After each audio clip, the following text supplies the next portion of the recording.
And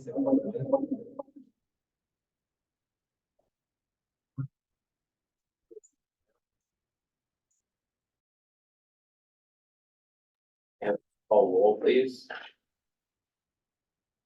Right. Commissioners present in establishing a quorum. Commissioners Blair, Bull, Dawkins, Lockhart, Lowe, Nugent, and Petrino. Excellent. Thanks, Anna. This is the time for people to speak to the planning commission in person on issues related to the city of Monroe, except those issues subject to a public hearing. When invited to speak, please approach we're gonna kind of have them sit at the desk here. Approach the desk and state your name and association with the city or area of residence. The timer will then be started. Each speaker is limited to 3 minutes. We did have a couple items submitted for the public record via email. And Hannah, do you have the list of people that may want to speak this evening? Oh, sorry, Kate, I couldn't. Okay. No?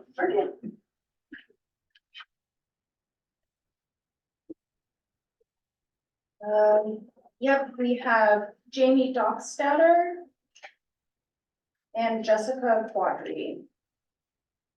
We'll have Jamie, go ahead and sit.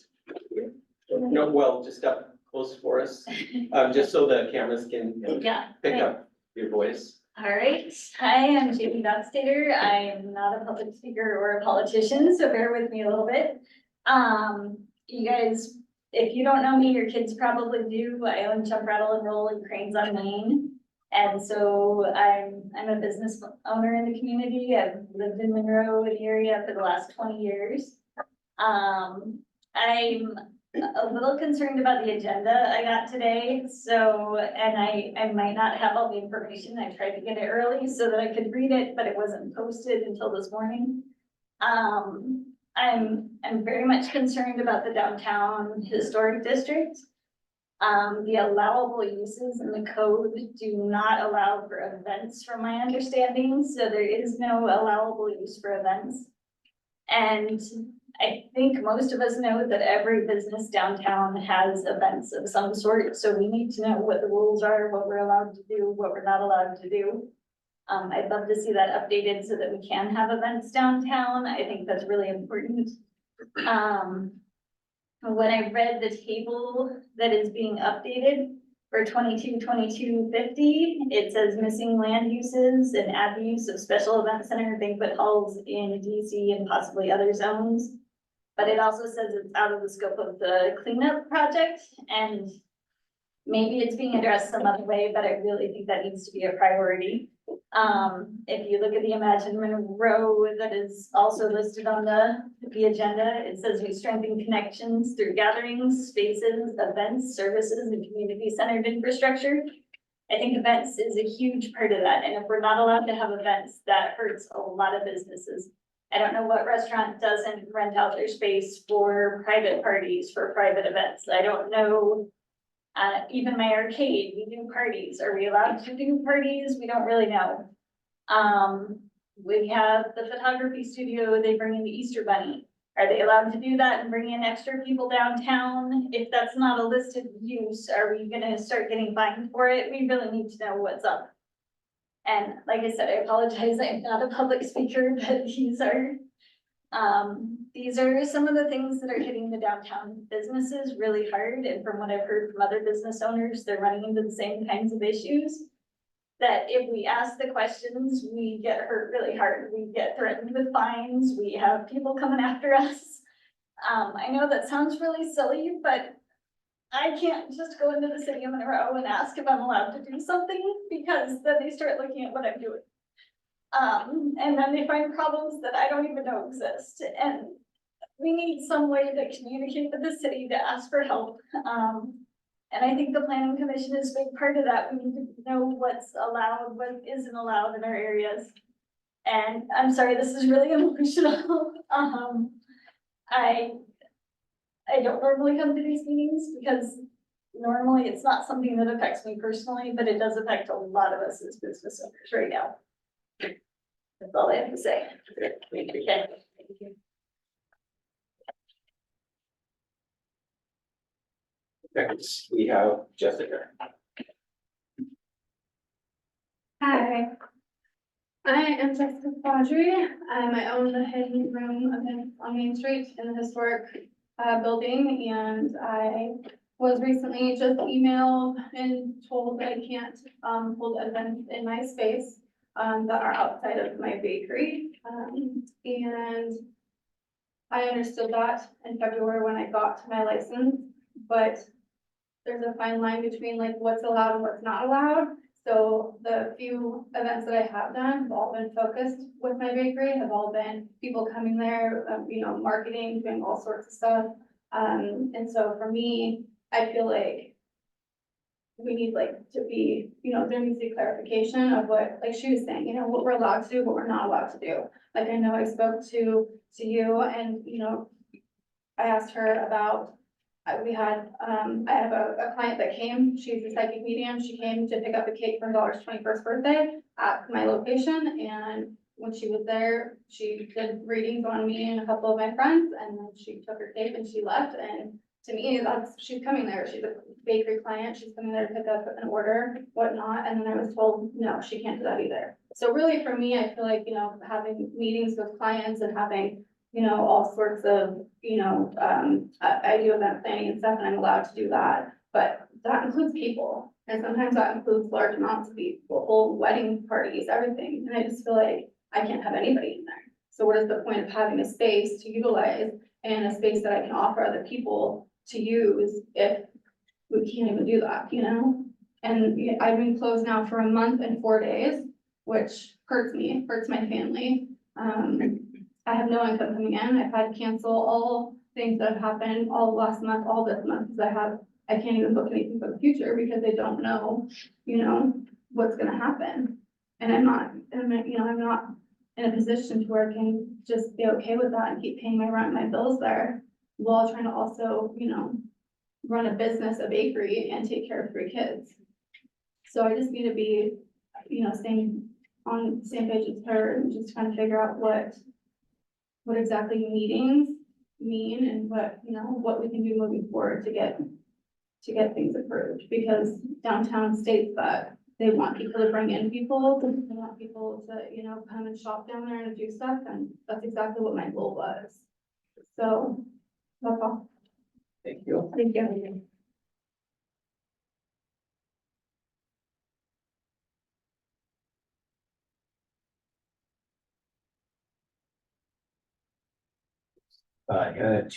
Two speakers tonight. Yeah, thank you. Thank you both. Next up is item 4.1, planning commission minutes from our most recent previous meeting. Just want to make sure all the comments attributed to the commissioners were reflected accurately. You guys have a chance to review the minutes? Yeah. Okay. I move to approve the minutes from August 26th meeting. Well, second. Thank you. Commissioners in favor, please say aye. Aye. Opposed? Motion passes. Okay, we have quite a number of presentations today. We'll get started. Follow-up traffic model. We have Scott Peterson and Jakeh Roberts. All right, there we go. Thank you, Commissioner Bull. Good evening, Commissioners. I'm Jakeh Roberts, Public Works Director. For those of you that I have not met, those of you I have, hello again. This is Scott Peterson, City Engineer, and I believe he's been here pretty recently, so you should all remember him. He's the other bald guy. In any case, the reason we're here tonight is to revisit the past discussion over the transportation level of service that's outlined in the Transportation Master Plan, which is an appendix to the comprehensive plan that we're going through right now at the city. Drilling down a level further into that, Kate actually asked that Scott and I come in tonight and kind of revisit the level of service and predicted current level of service and predicted future level of service on SR 203 Lewis Street in that corridor and the average speeds there. So kind of looking at slide number 1, the timing on this is fantastic. So, it's like it planned out that way. So again, the transportation plan utilizes a corridor average speed approach to assess level of service. It's an approach that's required to be based on standardized methodology in the highway capacity manual. So it's an engineering manual. It's thick in engineering. It's really not exciting reading, truthfully. The methodology is aligned with our state requirements, so WSDOT based state requirements, and then also our regional plan, which is the transportation plan for the county. And the county looks at all of the cities within the county and then attempts to kind of reconcile those together so that they all work independently of another, but then also as a combined plan. Establishment of these standards provides compliance with GMA and is required for the city to apply for, and I actually should have said receive, state, federal grant funding. The majority of our transportation dollars in Monroe, other than those that are based on real estate excise tax, come from grants. So quite a few of our projects.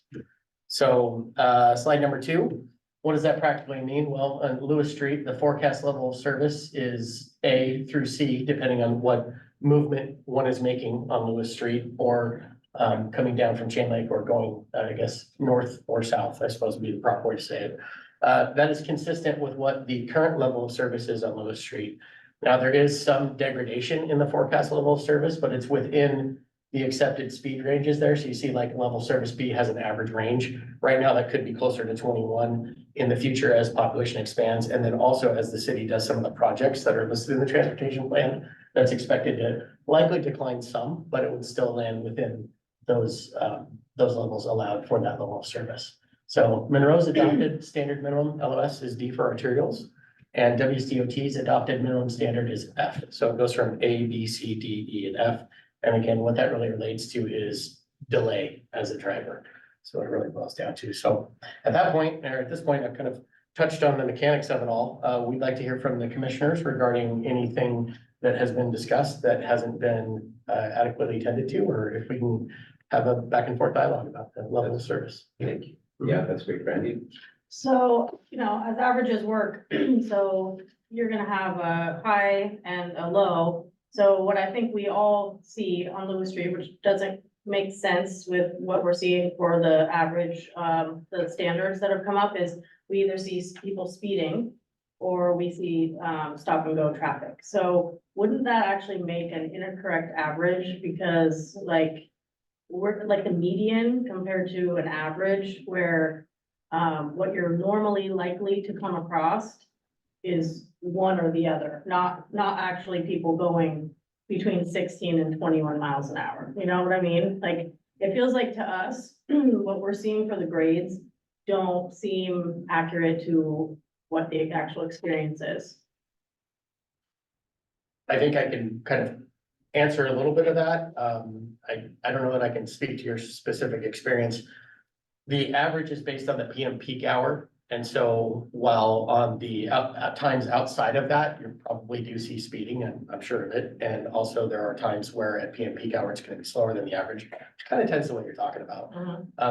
This is in fact the observed data that we have. So while again, I think your experience as a commuter through Monroe might be different than that based on the times that you commute. These are the observed data points that we have, and I don't know that we could base it on anything else. So Scott, would you care to add to that? No, I mean, generally, it does reflect that general comment. I'm looking at the graph, 9 or 10 at night, the average speed is around 29 miles an hour. And that would suggest that there's definitely some people going a lot faster than that.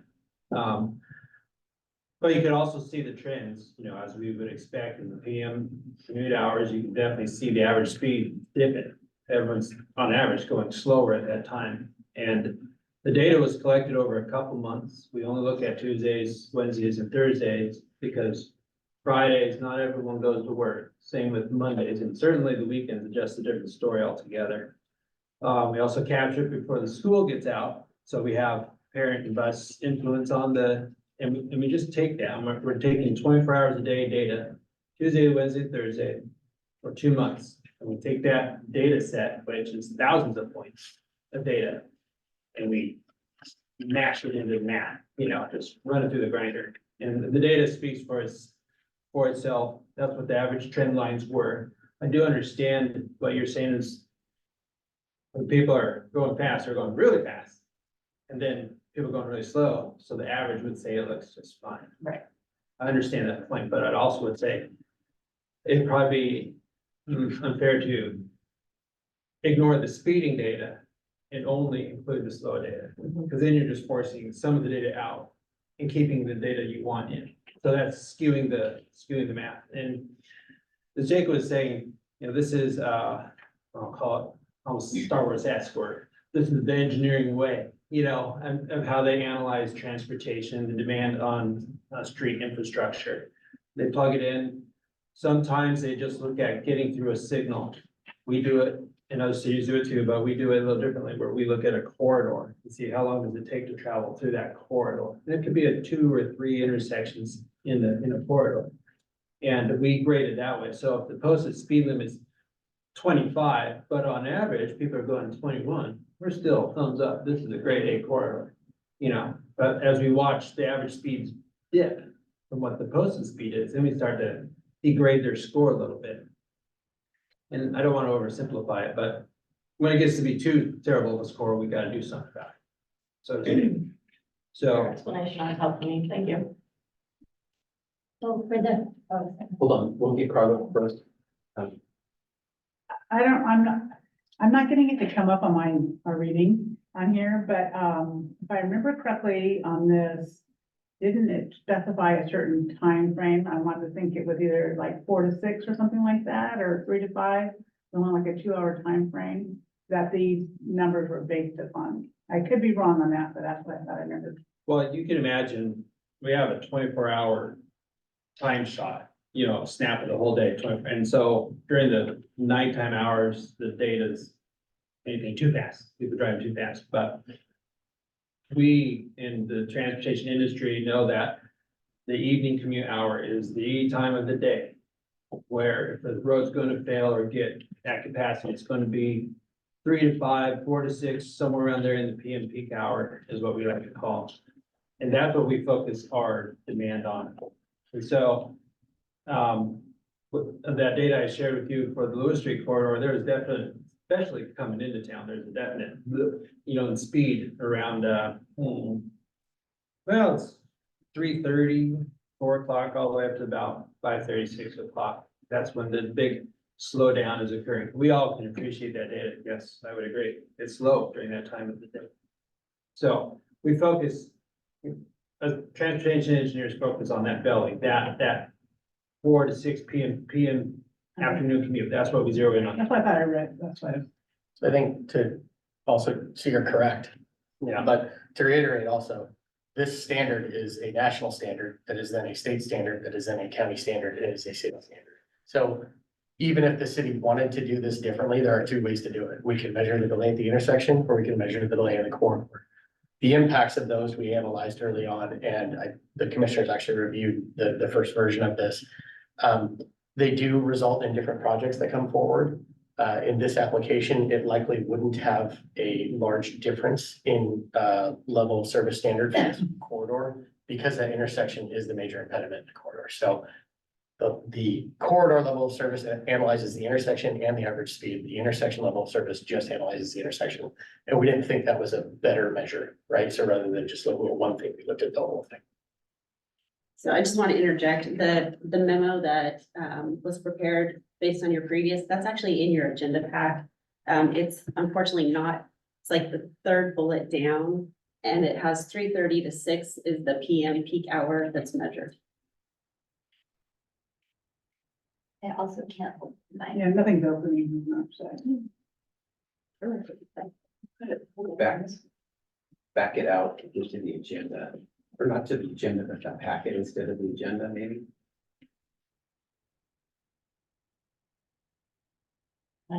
Yeah.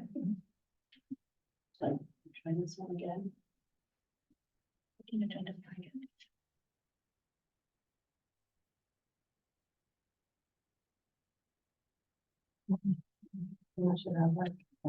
yeah. Thank you. Yeah. Magic. Okay. Move on, is it okay, move on to Kelsey?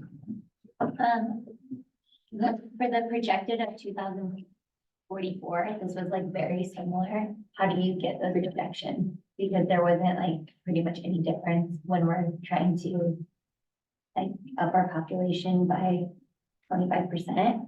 So how, that's what my biggest concern was that there's already problems living here in the city. We all know that. And then the projection in that future is like the same, so. So that goes, the astute observation, and if you look at the project list that's in the transportation master plan, it's intended to address the growth that comes with time moving forward. So in order to maintain a level of service and maintain a level of service standard, there are listed projects, and truthfully, this comprehensive plan and this transportation master plan, as required by GMA, it's active transportation heavy. It focuses on bikes, peds, and other means of transportation around the city. This is a vehicle method, right? We're only talking about vehicles here. And so while there are some projects that will help to relieve that demand, you have to remember too, that growth happens throughout the entire city. And this is one road, and albeit a major road, it's a major arterial, but it's a state highway coming through. So I think you'll see more likely failure point on US two is gonna be where more likely we have an actual failure point in the application of this. So it's a model, it's not perfect, but with the combination of growth, the projects that are planned and put those together, this is what comes out the back end of that model. And I'd like to add that our transportation engineers that we've hired, they take the growth of the number of people that are supposed to be moving into here over the next, 20 years. And they take that growth and they plug it back into the model and rerun the magic in the box to see, what changes to the roadway system. So it's fairly straightforward. They're taking information from planning and what's the land use and the population growth for Monroe. They show that in the computer and see what happens. And it's not changing at all. I mean, I get what you're saying and I understand that it's a part of it, but it just feels like there's no way that that could be what it is gonna look like in the future, especially if we have bikes. People are leaving to work. They don't like work in Monroe. We don't have enough jobs. So like, that's great that we're gonna have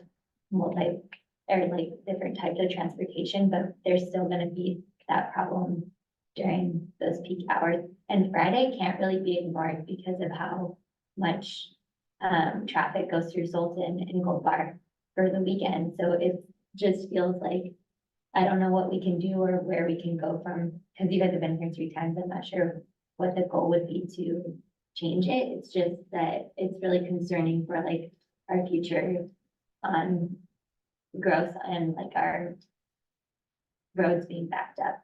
And Friday is like a huge problem already. Like, do you guys live here? I live towards Sultan. I know what you're talking about. Yeah, so how are you not more concerned about this? Like you do it every day then.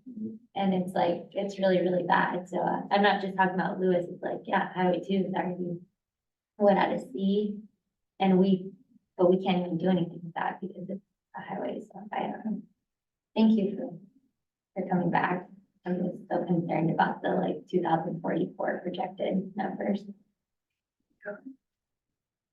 I mean, we are kind of tied in that the 2 major roads that we seem to focus on with our congestion, Highway 2, 203, they're actually owned by a different entity, right? And so kind of at their mercy as well.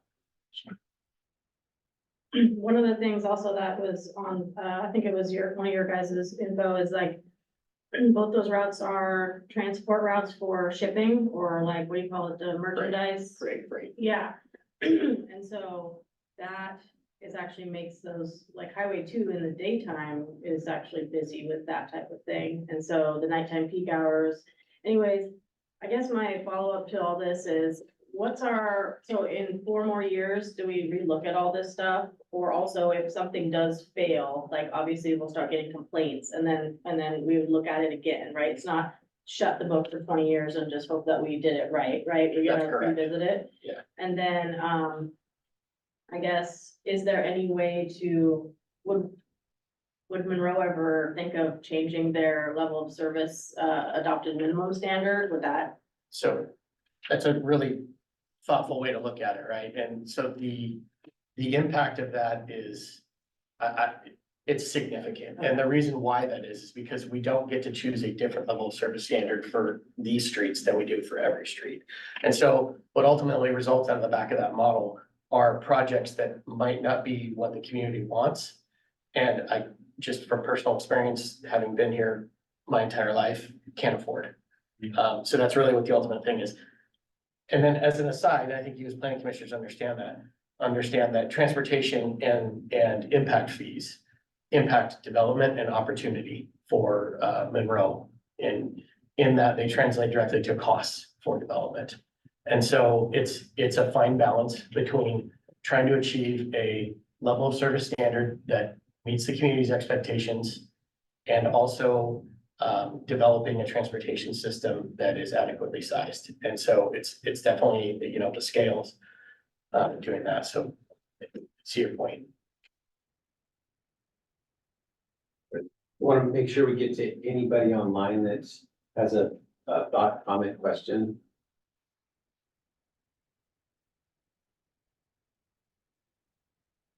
No hands. Okay. Well, I just had a comment, does not have anything to do with level of service, but I was at the dry cleaner today. And like Brandy was saying, like you guys know, it's a freight corridor. The gravel and dirt trucks running through there, the dry cleaner's doors were open. It is so loud. It is, so I don't even think about how slow traffic is. And these are state routes, and we talk about that practically every meeting. We don't have as much control because they're SR 203, SR 2. But if you stood in the dry cleaners this morning at 11 a.m. and it sounded like 110 decibels as the gravel trucks run up 203 trying to get to Highway 2 in a hurry. It's unbelievable. So as a business owner, it just felt like, hey, they wouldn't be affected if their customers were 2 minutes late, but they want the workers you're trying to recruit and retain. There might be some level of, discomfort with the sound coming off the trucks coming that way, but has nothing to do with you guys. And I truly appreciate you guys coming back. But it's just something we have to deal with because there's no way to have the gravel trucks bypass 203, right? It's the main route from south to Ball Carnation, wherever they're coming from, the quarry, by Rock Road, right? Yeah. Wherever they're coming from. So, It's also the truck route. yeah. It's just hard to have a downtown that has something like that running through it. So that's my only comment, but I do appreciate you guys coming back and answering our questions fully and thoughtfully. So thank you. Thanks for spending the time with us, commissioners. We appreciate it. I think Scott and I are gonna walk away from this saying, we didn't give you what we wanted. And we're sorry. We gave you what we have. Thank you. Thank you.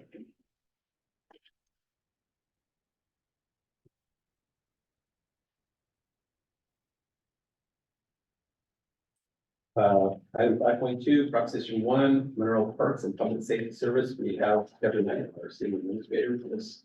Thank you for being here. Yes, well, thank you so much for having me. And Jay, I will give you these and you can pass them around.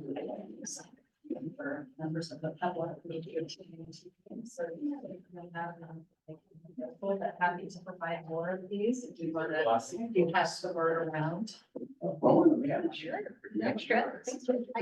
We're ready for work after, were you? Giving them out. They're free. They are, and I actually will leave a stack on the back table too, so if after this presentation, you'd like to take some with you and share them with friends and neighbors, that would be appreciated.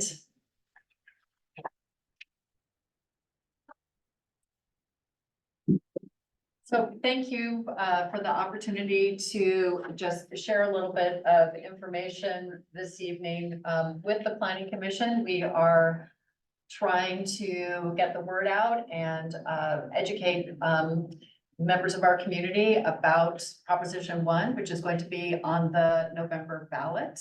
So I thought what I would do, there's a PowerPoint presentation. It's in your materials if you want to review it. I know you have a heavy agenda this evening, so I thought it might be easier just to talk to the fact sheet that we have about it. We also have a web page, so if you want to do a little bit of a deeper dive, you're welcome to go to our website too. Just type in Proposition 1 and you'll get all the information that you need. We're also doing a education campaign on our social media platforms, and we'll be, of course, doing more as we get closer to the election. So I thought what I would do is just start from the front of the page and provide a little bit of background information just about why is it that the city council wanted to put a proposition on the ballot, asking voters to support parks and public safety. So we actually start our budget process, which we're in right now, the 2025-2026 budget. We start that in January of every year. So the council met together in January and began taking a look at its strategic plan, its 5-year strategic priorities, and its strategic plan. I'll be coming back to the Planning Commission and sharing that with you later on this fall. So you'll see kind of what the big picture perspective is, where the city council is wanting to go into the future. So during that conversation in January, we started to talk to council about the things that were popping up in a lot of the outreach that we've been doing. So you all have been doing a lot of outreach around the comprehensive plan. We did a lot of outreach around Imagine Monroe. Brandy was a part of that effort. We did surveys. Our park and recreation open space plan had a very robust survey. And then most recently, we've been working on our trails master plan. And throughout all of that, we've been surveying the community. And one of the things that the community members have said repeatedly back to the city is that they love the community's park facilities. They love the parks and they love the events, and they wish we had more parks and more events. It's just kind of been a consistent theme over the past 5 to 7 years. And so the council, when they met again in April to talk about the strategic priorities and strategic plan, they had a very robust conversation around what does the future of the city's park and recreation department look like. And at that time, we also had a conversation with the city council about our public services, about our community service officers, our outreach team. So for those of you that may know Gabby Escalante, she previously did code enforcement, animal control, parking, and other kind of quality of life issues for our police department. We added a second temporary community service outreach officer, and together the two of them, Amanda and Macy, have been doing a lot of outreach in the community. And the council really wants to provide more of that outreach, more events, and more opportunities for the community to interact with our police department. And that's managed through our community service officer team. So during that conversation, council asked staff then to come back again in June with additional information about what options do we have for revenue. So if we wanted to respond to community interest in park facilities, more maintenance and operations, more events, and community service officers, what were the options that the city council had to take a look at? How could we fund these programs? And what we discovered in taking a look at the revenues over the last several years is that our property tax revenues are capped by state law at a 1% increase per year. So we can only go up 1% per year. And the city really depends heavily upon its retail sales tax. And retail sales tax, since the pandemic ended and that money that was provided by the federal government, has been spent by families and households, what we've discovered is that our retail sales tax has been very flat over the last couple of years, and it is expected to be flat over the next couple of years. So the option that the council really had was really limited to going back to the voters and asking for additional property tax revenue through a levy lid left. And that pretty much wraps up page 1 of what's talked about on page 1. So if you wanted to flip over to page 2, and for those of you that are online, this information is actually available in your council packet. It's the, I think it's the second attachment to your council agenda packet if you wanted to follow along with it. So on page 2 then is where we share a little bit more information about the levy and the city's kind of current revenue sources. So one thing to point out is this graphic down at the bottom of the page that shows the dollar bill. A lot of people don't recognize this, but when you get your tax bill, the majority of that tax bill goes to 2 entities. It goes to the state of Washington, which is collecting about, 28.5%, and the school district, which is about 27, almost 28%. So out of your tax bill, the majority of that tax bill is going to the state and to schools. The second largest tax bill that you have is from Snohomish Regional Fire and Rescue. So that's the building that we're sitting in right now, is Surfers Building. And that's because the fire district comes back to voters every couple of years and they ask to restore their levy. That's exactly what the city is asking to do too. It's the same as what the fire district does. They say the levy rate has fallen and now we're asking to restore that levy rate in order to continue to provide services. In this case, what we're asking for is not only a continuation of existing services, but an expansion.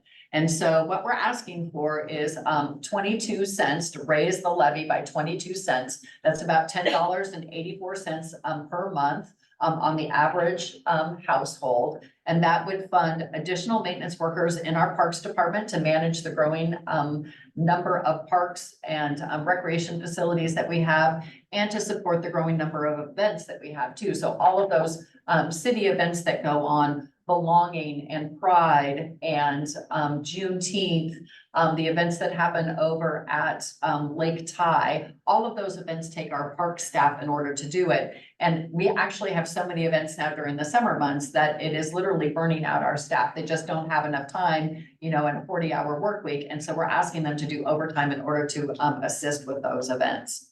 So the next largest portion of your tax bill then is the city of Monroe, and we get about 11% of your taxes actually go to the city of Monroe to support all of the services. So that's parks and police, community development and building, finance. So it supports all of those other things. So with 11% of your tax bill, we're providing all of those services. So if you take a look at the levy restoration, then table that's at the very, very bottom, you can see that back in 2021, a household was paying $1.09 in assessed value. And we're just asking to go back to $1.08. So we're just, again, asking for the levy lid lift in order to restore the levy that we were previously collecting. And that levy has declined over the years because we're capped at 1%. So that is all I have. You'll be seeing this information come forward, obviously, when you get your ballots in the mail in October.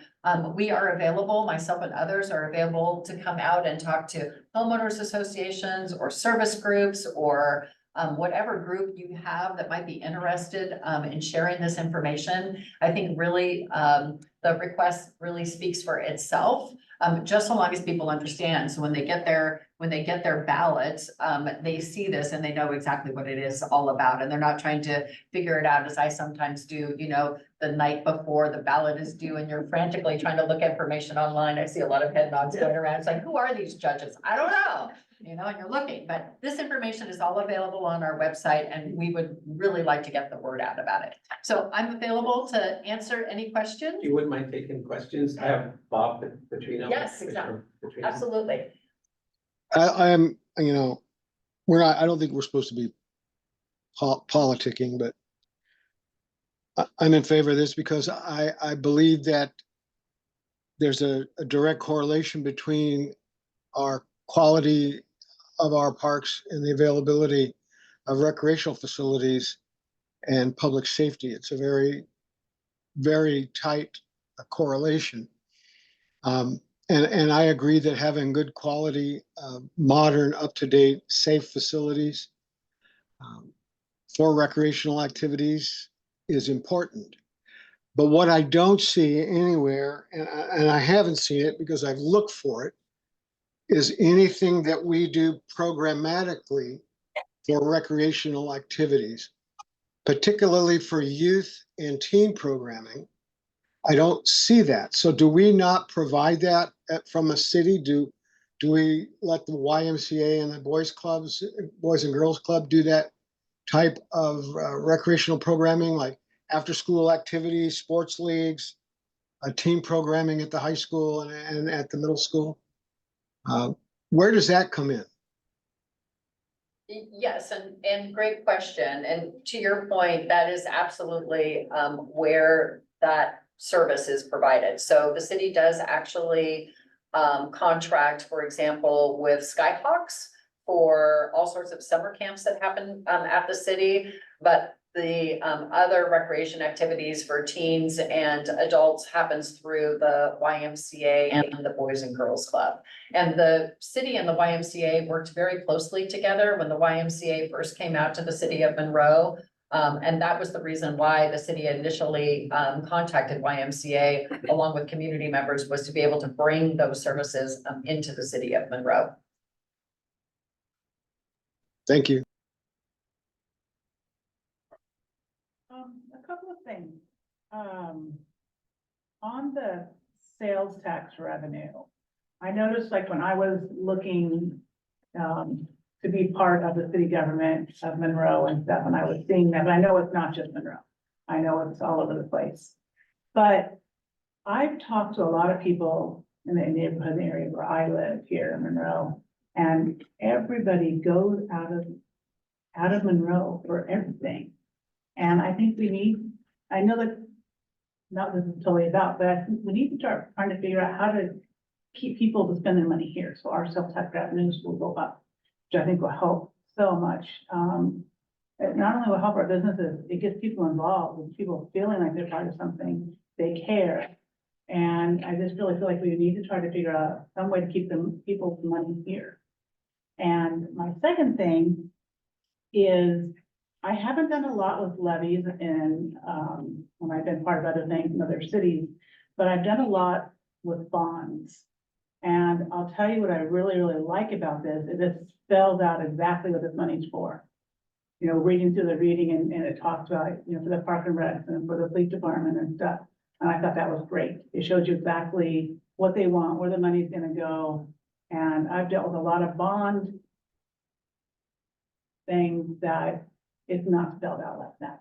So I think this is really great that it really does. So I like that a lot. Yeah, and I appreciate that comment because it was interesting as we just recently reviewed the explanatory statement that's actually going to be in the ballot, because we put that together back in July, you know, as we were kind of fine tuning our message. That explanatory statement is not as clear as I think in hindsight, when we looked back, it should have been. So again, I think talking to your friends and neighbors and telling them, you know, what this is going to buy for them, I think to your point really makes a difference. So it's so interesting. You do things and then 4 or 6 weeks later, you look back and you just think, wow, this is really, I wish we would have done it differently. But by that time, of course, I like that it's point. too late. But thank you very much for sharing that. And that's the reason why we're trying to get the word out about exactly what this does buy for folks in the community.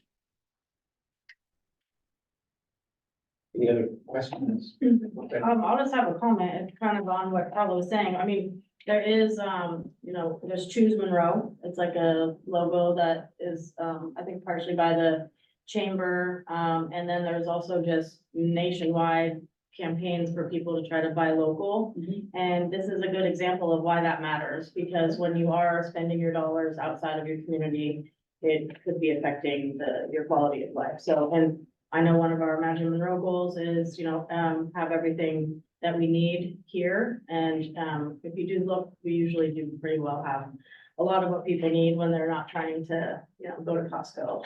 I would say that's Costco and Trader Joe's is probably where a lot of people are heading out of town for, but that's all I got on that. Thanks. We do have trouble recruiting.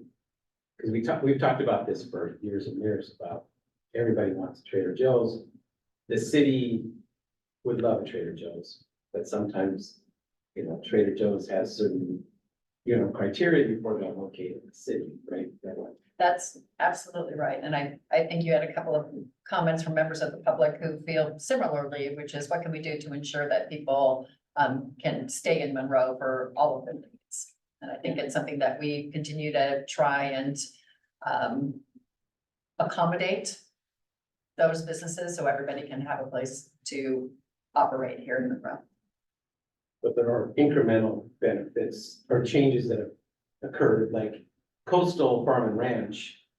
You would think they would have a bigger sales tax base than Albertsons, correct? Since no sales tax. Yes. So this is basically just a problem with spending because people have less money due to inflation. They don't have the benefit of the dollars provided by the federal government during the pandemic. Is that what you're saying? Yep, so the sales tax that we're currently receiving is similar to the sales tax that we received prior to the pandemic. So the stimulus, the economic stimulus worked in some respects, right? It did create inflation, which is kind of a downstream challenge. You're welcome. Yeah, thank you so much. If you again have anybody that you'd like me to come and do a presentation to, happy to speak to anybody about this, just trying to get the word out. And there are extras on the table. Thanks. Thank you. Thanks, Deborah. I have a request, can we do 7:22 before 7:21? Well, that's what Kate said. I mean, Oh, I okay. just go by what Kate told me. Oh, okay. We have one before that, though. Yes, so we're headed to item 6 is new business. All right. That's why we brought 6.1 introduction to proposed code cleanup phase 1 for MMC Title 22, UDR, and Leanne is joining us. So thank you, Leanne. That's okay. Good evening, planning commissioners. My name is Leigh Barr. I'm an associate planner here with the city of Monroe. I have been an associate planner here for almost 3 years, and prior to that, I was actually permit tech here for 4 years. And I'm excited to bring the code cleanup for you because it's a project that's been a long time in the making. Little bit of background on our UDR, our Unified Development Regulations. Back in October of 2017, the city began a complete rewrite of our existing development regulations, including Monroe Municipal Code Titles 17, 18, 19, 20, and 21, with the goal of consolidating the title into one comprehensive title, which became Title 22. The Planning Commission reviewed the proposed UDR of over 45 meetings from October 2017 through January 2019. The City Council adopted the new UDR on April 23rd, 2019, and it went into effect on May 1st, 2019.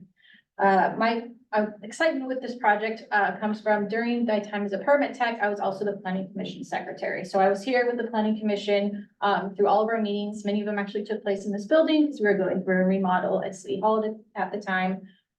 So I compiled all the agendas, all the minutes, and went through that process with our Planning Commission.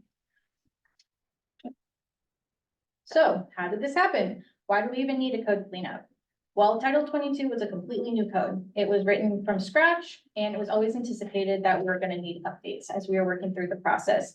The UDR is 443 pages long, and planners are human. Even though staff did their due diligence at the time, and Planning Commission and Council, we all went through it and reviewed it. There's still errors for things that were missed, and there's been growing pains as we've been working and actually using the code in our day-to-day planning lives.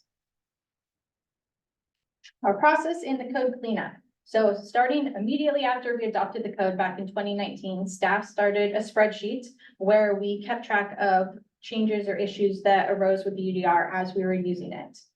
To start this process, we sorted each proposed change into 3 categories. Starting with category 0, this ended up being items that with further research or discussion, we decided we didn't actually need to change, or items that have already been addressed up to this point. Several of the items went through with definitions that Anita brought through Planning Commission back in 2022. Some of you may remember that. Several of the changes were addressed there. And then we are coming up now on phase 1, where we have errors and inconsistencies. And then we have what will be our future phase 2, which are items that are going to require more discussion. That phase 2 could actually become a phase 2 and a phase 3, depending on the scope. Right now, we're looking at phase 2 being land uses for each zones across the city and making those sync up with the definitions. And in phase 3 will be other items that require additional discussion by both the Planning Commission and City Council. Phase 1, where we are today. We have 65 items total running through the code cleanup. All of these items were selected to be in phase 1 because they don't require any policy considerations. The list below is all the reasons why an item might have ended up on phase 1. I went through the list, and this is the reasons that we have any of the items on there. So one of them is consistency with other sections of the Monroe Municipal Code. An example of this is parking lot landscaping. In some section of the code, it says we require a 5-foot landscape buffer around parking lots. In other sections, it says we require a 5 to 10-foot buffer, depending on the size of the parking lot. So getting those numbers consistent to help us as staff and customers as they're coming in on new development projects. Next item, consistency with state law. An example of this is our permit timelines. Some of our different plat and short plat applications, there were some inconsistencies between 90 and 30 days in making those sync up with state law. Clarification, some examples of this might be, code reference might point to an entire chapter, might reference an entire chapter instead of bringing you directly to that section. So you go click on that link and it takes you to the top of the chapter. You then have to read through 20 pages to try to find that one reference. So these will update that reference and take you to the correct spot when you first click on it. Some other items, there were some standards that were originally in our chapter 17 through 20 that were inadvertently missed when the UDR was drafted in 2019. One example of that is the use personal services. The status or the formatting of our land use tables completely changed between the old code and the new code. The way they're laid out, the name of the uses completely changed. So personal services were in all the discussions leading up to it. That format change happened and all of a sudden personal services just got completely left off. Even though we have audio of the planning commission talking about those services, the reformatting error got missed as we were coming through.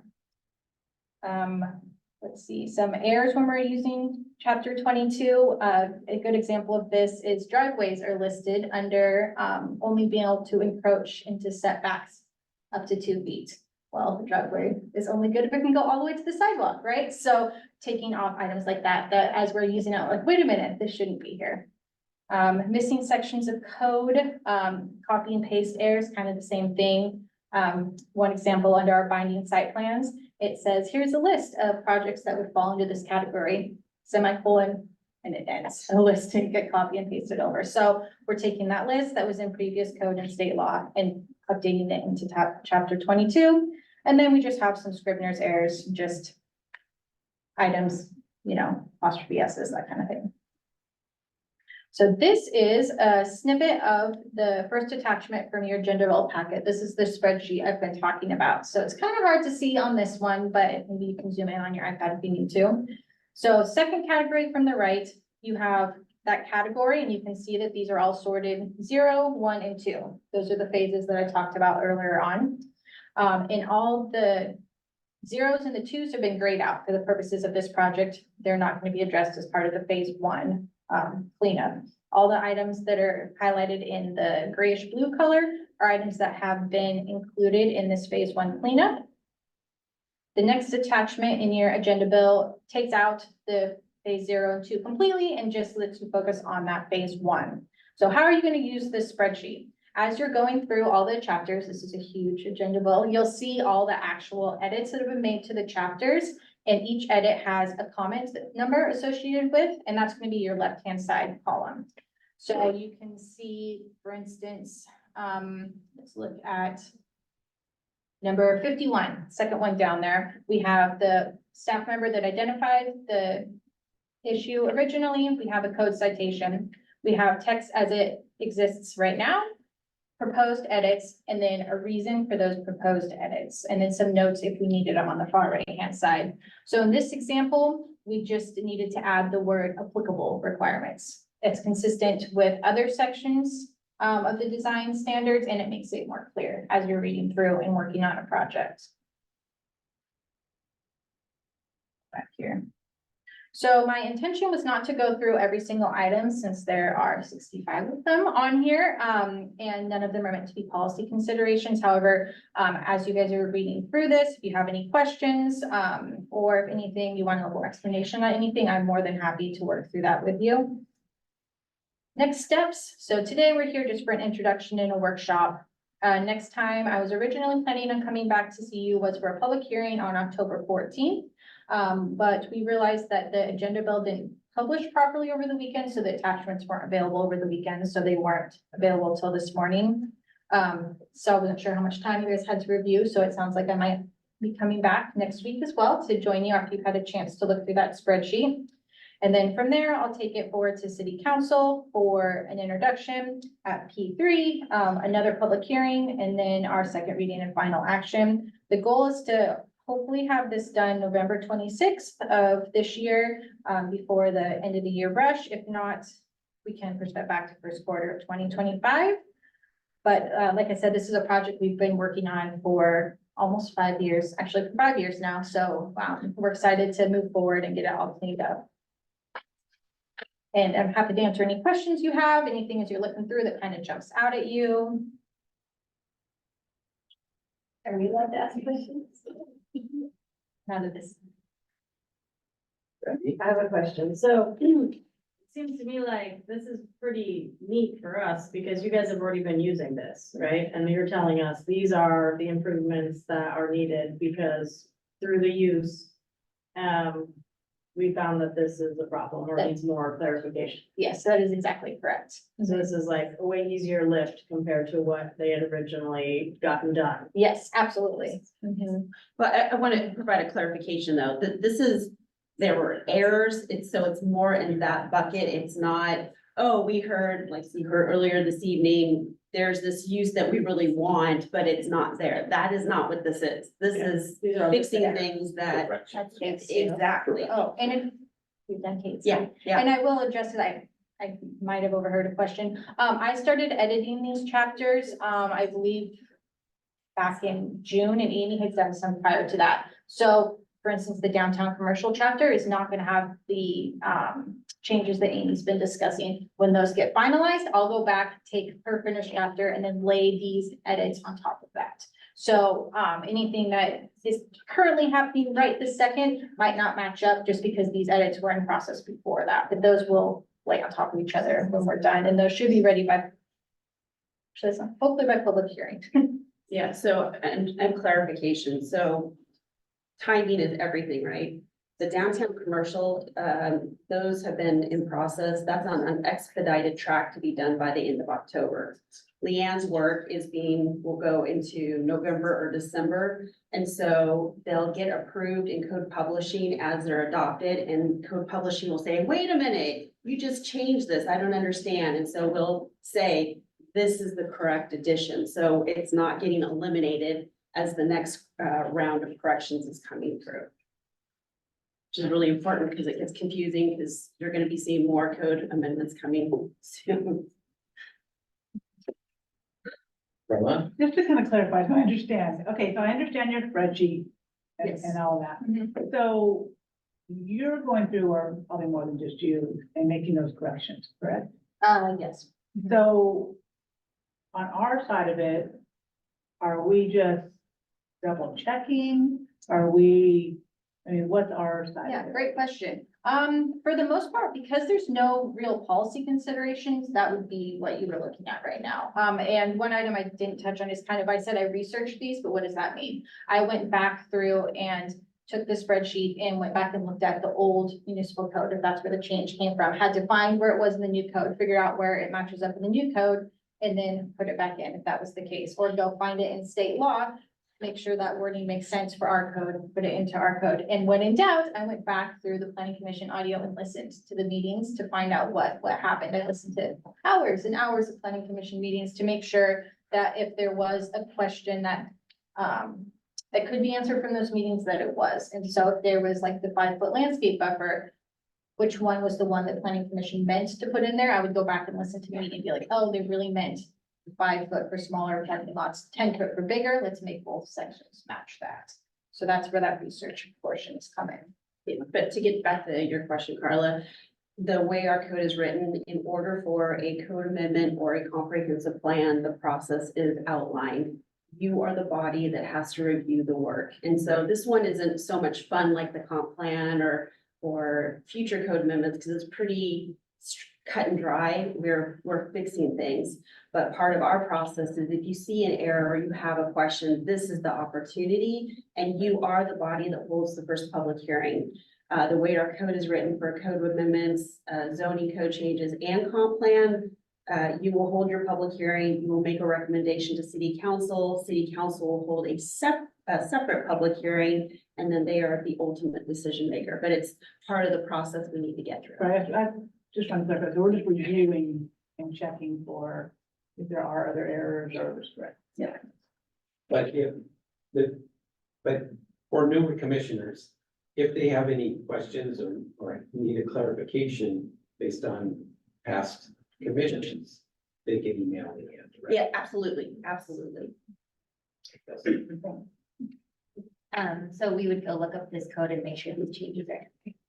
You Is that can what if you you'd want like, to do? you can if you'd like, I would recommend it. You can just read through the spreadsheet and see if there's something that doesn't make sense to you or something if you're questioning, you absolutely can, but I touched almost every chapter of the EDR. So I would love someone to double check. I have double checked 3 times as well. Okay. So just review this and see like, hey, if these changes make sense or they're.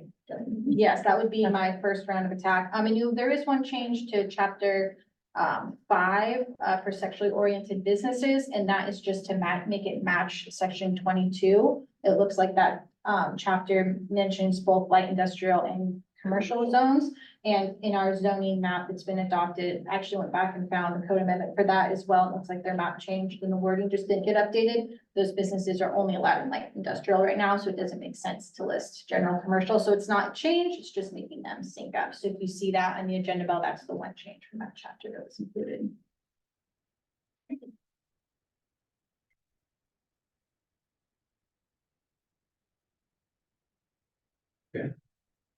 I don't see any hands from commissioners online. Okay, nice to get this cleanup in the works. Thanks again.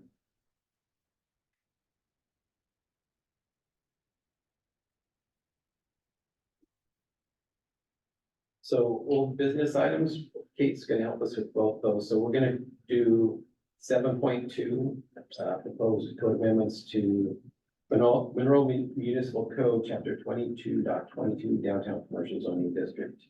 Yeah, and so as Hannah is pulling up the presentation, this is just a reminder. You all started this process a while ago, and it was only looking at government uses and a change to membership organizations. You had a public hearing, you forwarded the recommendation to city council. At city council, they held their public hearing. And then they voiced the same concerns as the commission, basically, on some of the changes that were being made. And so staff proactively said, you know what, we hear you all, let's take another look.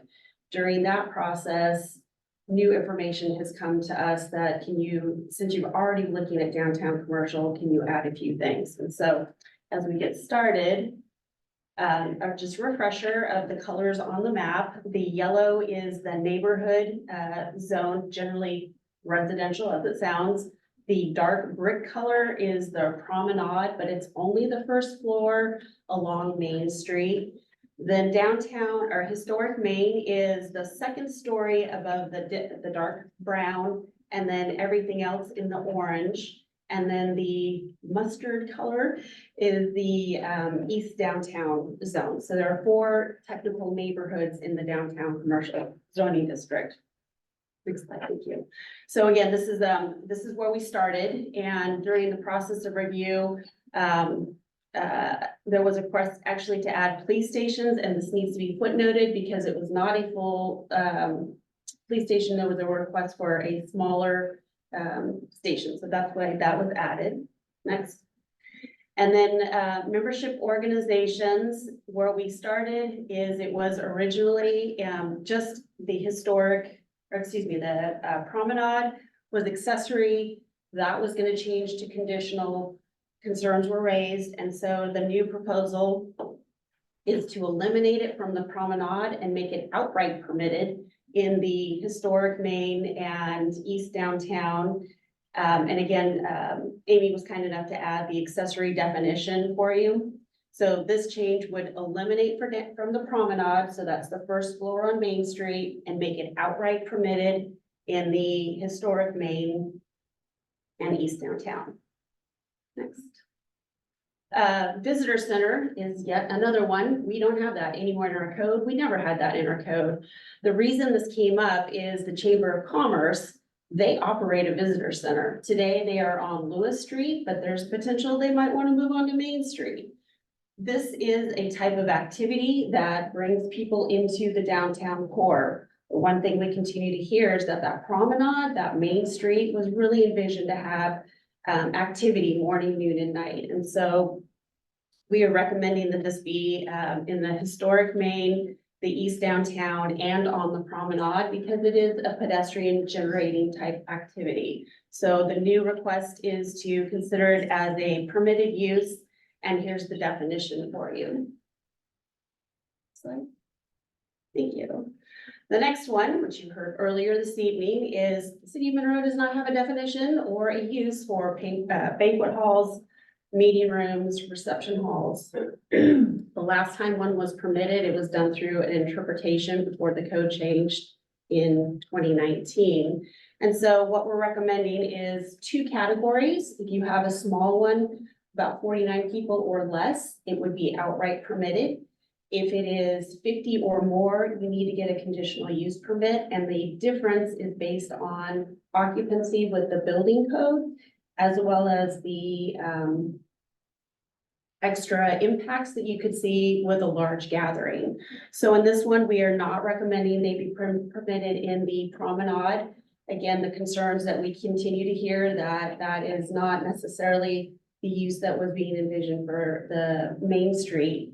But you can have it above, which is the historic main. Yeah, historic main, and then in the east downtown. And then next is the definition. And again, the distinguisher is 49 or less for minor, 50 or more people for major, and it really is based on the potential impacts it could have in the area that it is going in.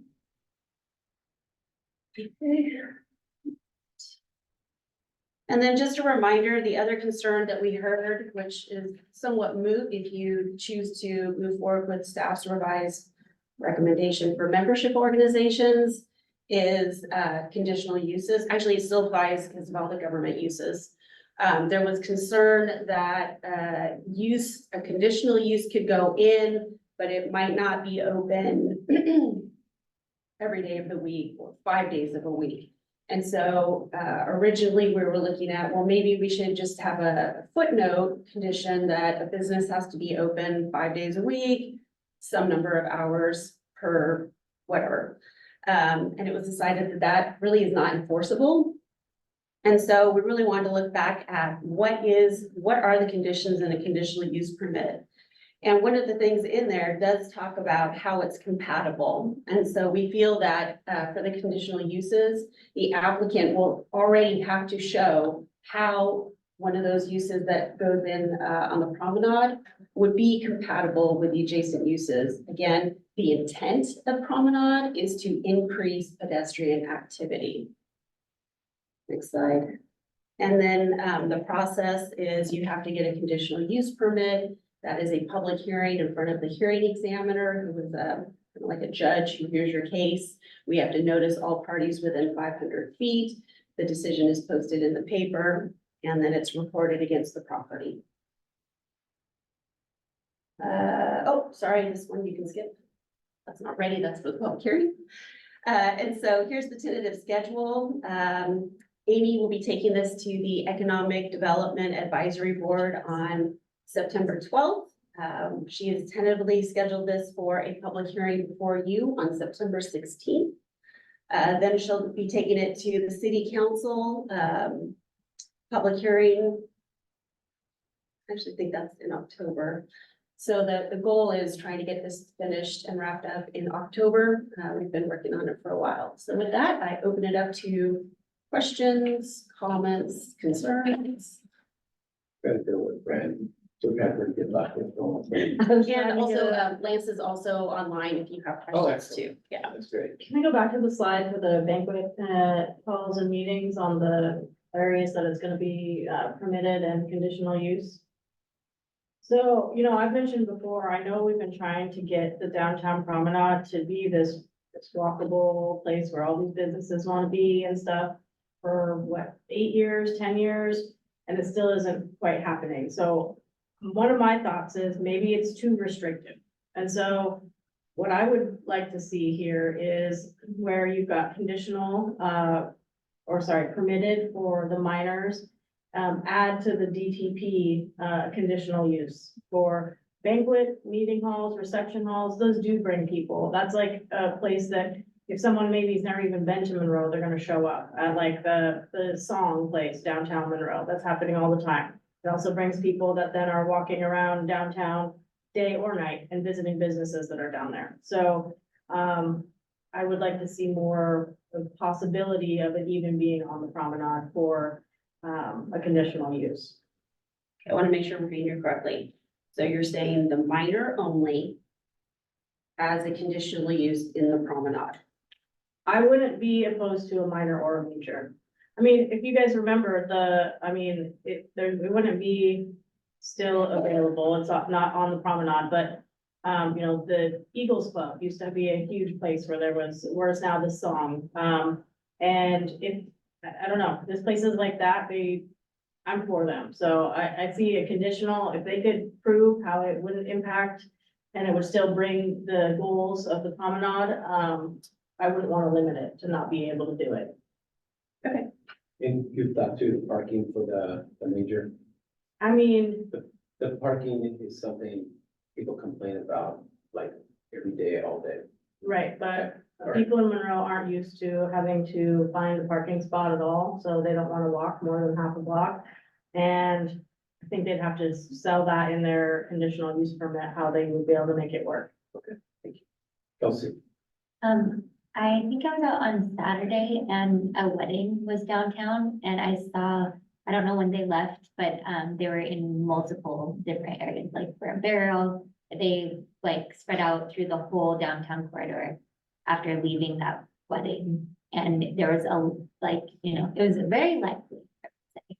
Like it was very fun because there was new people downtown and it was exciting. So I feel like those banquets do bring in, like, if they're, not all the way into the night, they go to all the properties down there, so, but the parking would be something again. So, what's DCGTP? Can you go over these? Yeah, sure. again? So, the DCRN is the residential, so we don't, generally allow commercial uses in that area. The next one is the historic main, and that is, Lewis, a larger area. Actually, can we go back to the map? Thank you. I'm on it. So that, the orange color is historic Main, and that's also the second story of anything on Main Street, that dark brick color.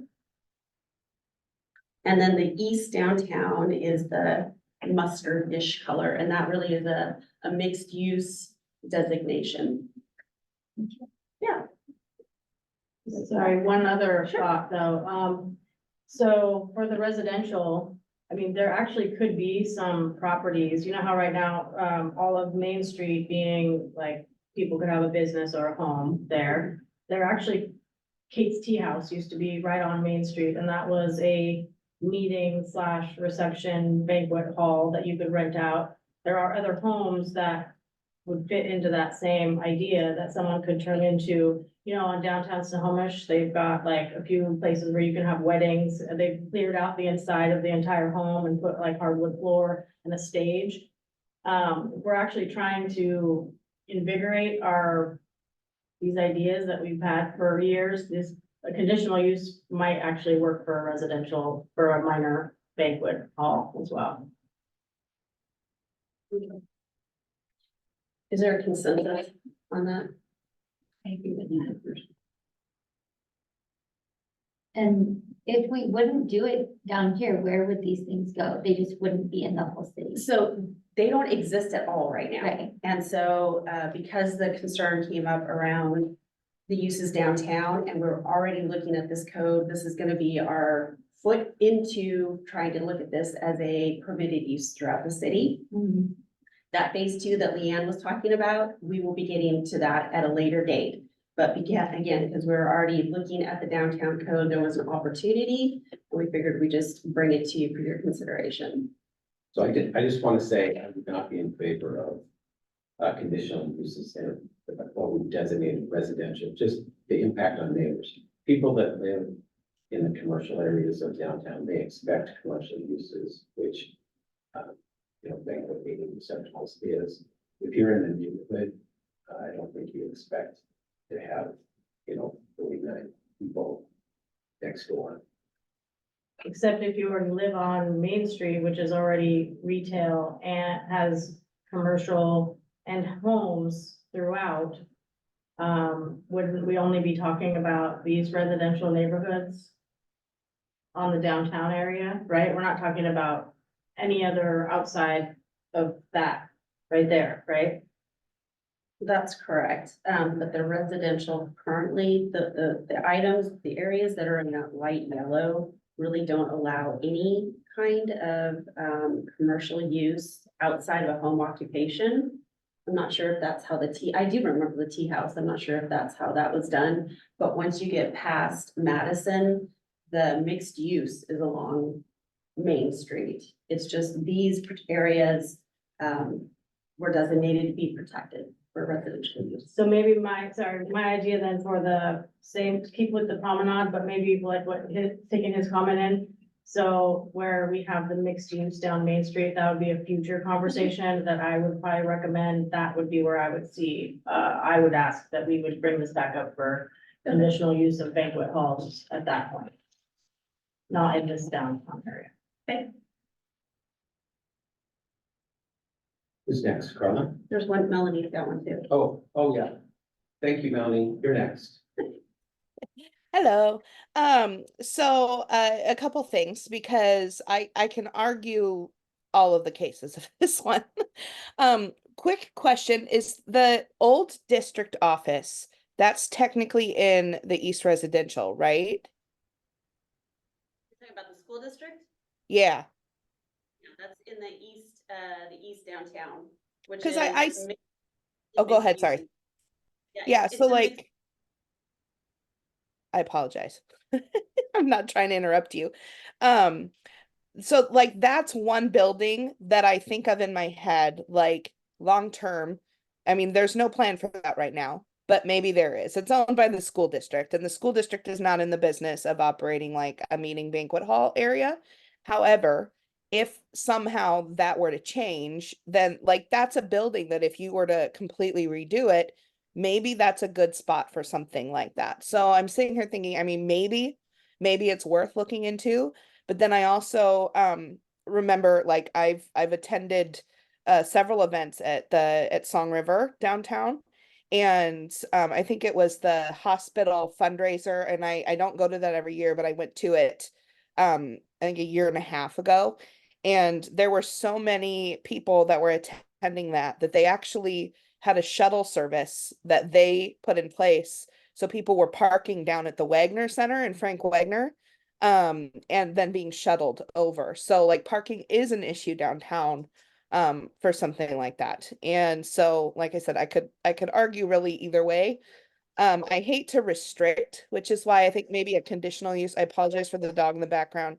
He's fine. He's just not happy. Anyway, I could argue like allowing a conditional use, but then who's to say it doesn't get out of control in terms of parking in those residential areas? So I don't know, maybe it is worth more discussion. But we're just talking about the yellow section, not making it conditional or permitted, right? We're not talking about, So the banquet meeting would not be allowed actually go back to the map. Wait a minute, there already is a banquet hall at the end of, it's Hill Street and Madison Street. Like by the old library, yeah, like down there. It's Shielded Grounds Coffee now. Oh, so that one, they are in the process of getting their building permits to be a coffee store. They were permitted as an entertainment use on the basis, well, it's an entertainment use for tabletop gaming, not gambling, but tabletop games with a coffee shop. That was not approved as a banquet hall because again, we don't have them. Okay, well, I guess when we're thinking about all this, those houses are pretty well, you live downtown, like it's loud. There already are some functioning, I'm back on the discussion of conditional use for those areas. Those aren't traditional, like, quiet neighborhoods where it would be strange to hear people up late at night. You live already a block away from the bar. You're talking about right across from the post office. Yeah.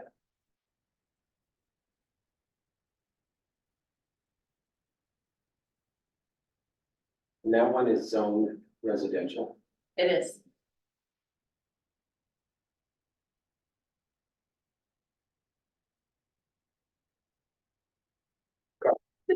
Okay, a couple different things. I kind of agree with Randy and what you're saying on the conditional use, because we want to bring people in. And if you are going to have some type of event, where do you have it? And where's it gonna be? Otherwise, you're going out of Monroe again, you're taking your dollars out of Monroe again. So I kind of have some issues with that. And my other question is, I had a similar situation that you had, probably about a year, maybe a little more than a year ago. My husband and I were downtown eating, and there was a ton of people.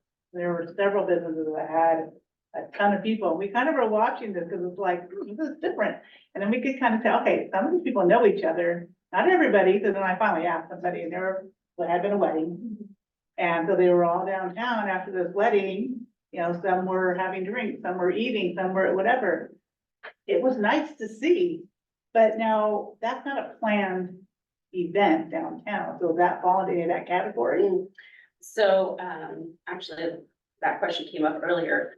So the permitted use, if you're a bookstore, if you are an entertainment use, that is your use. If you are having parties, that is accessory to your permitted use. But I mean, You the can do business that. has no idea that people were all coming down. They came from a wedding, so I can't imagine the businesses that they were in had any idea this was even gonna happen. Oh, yeah.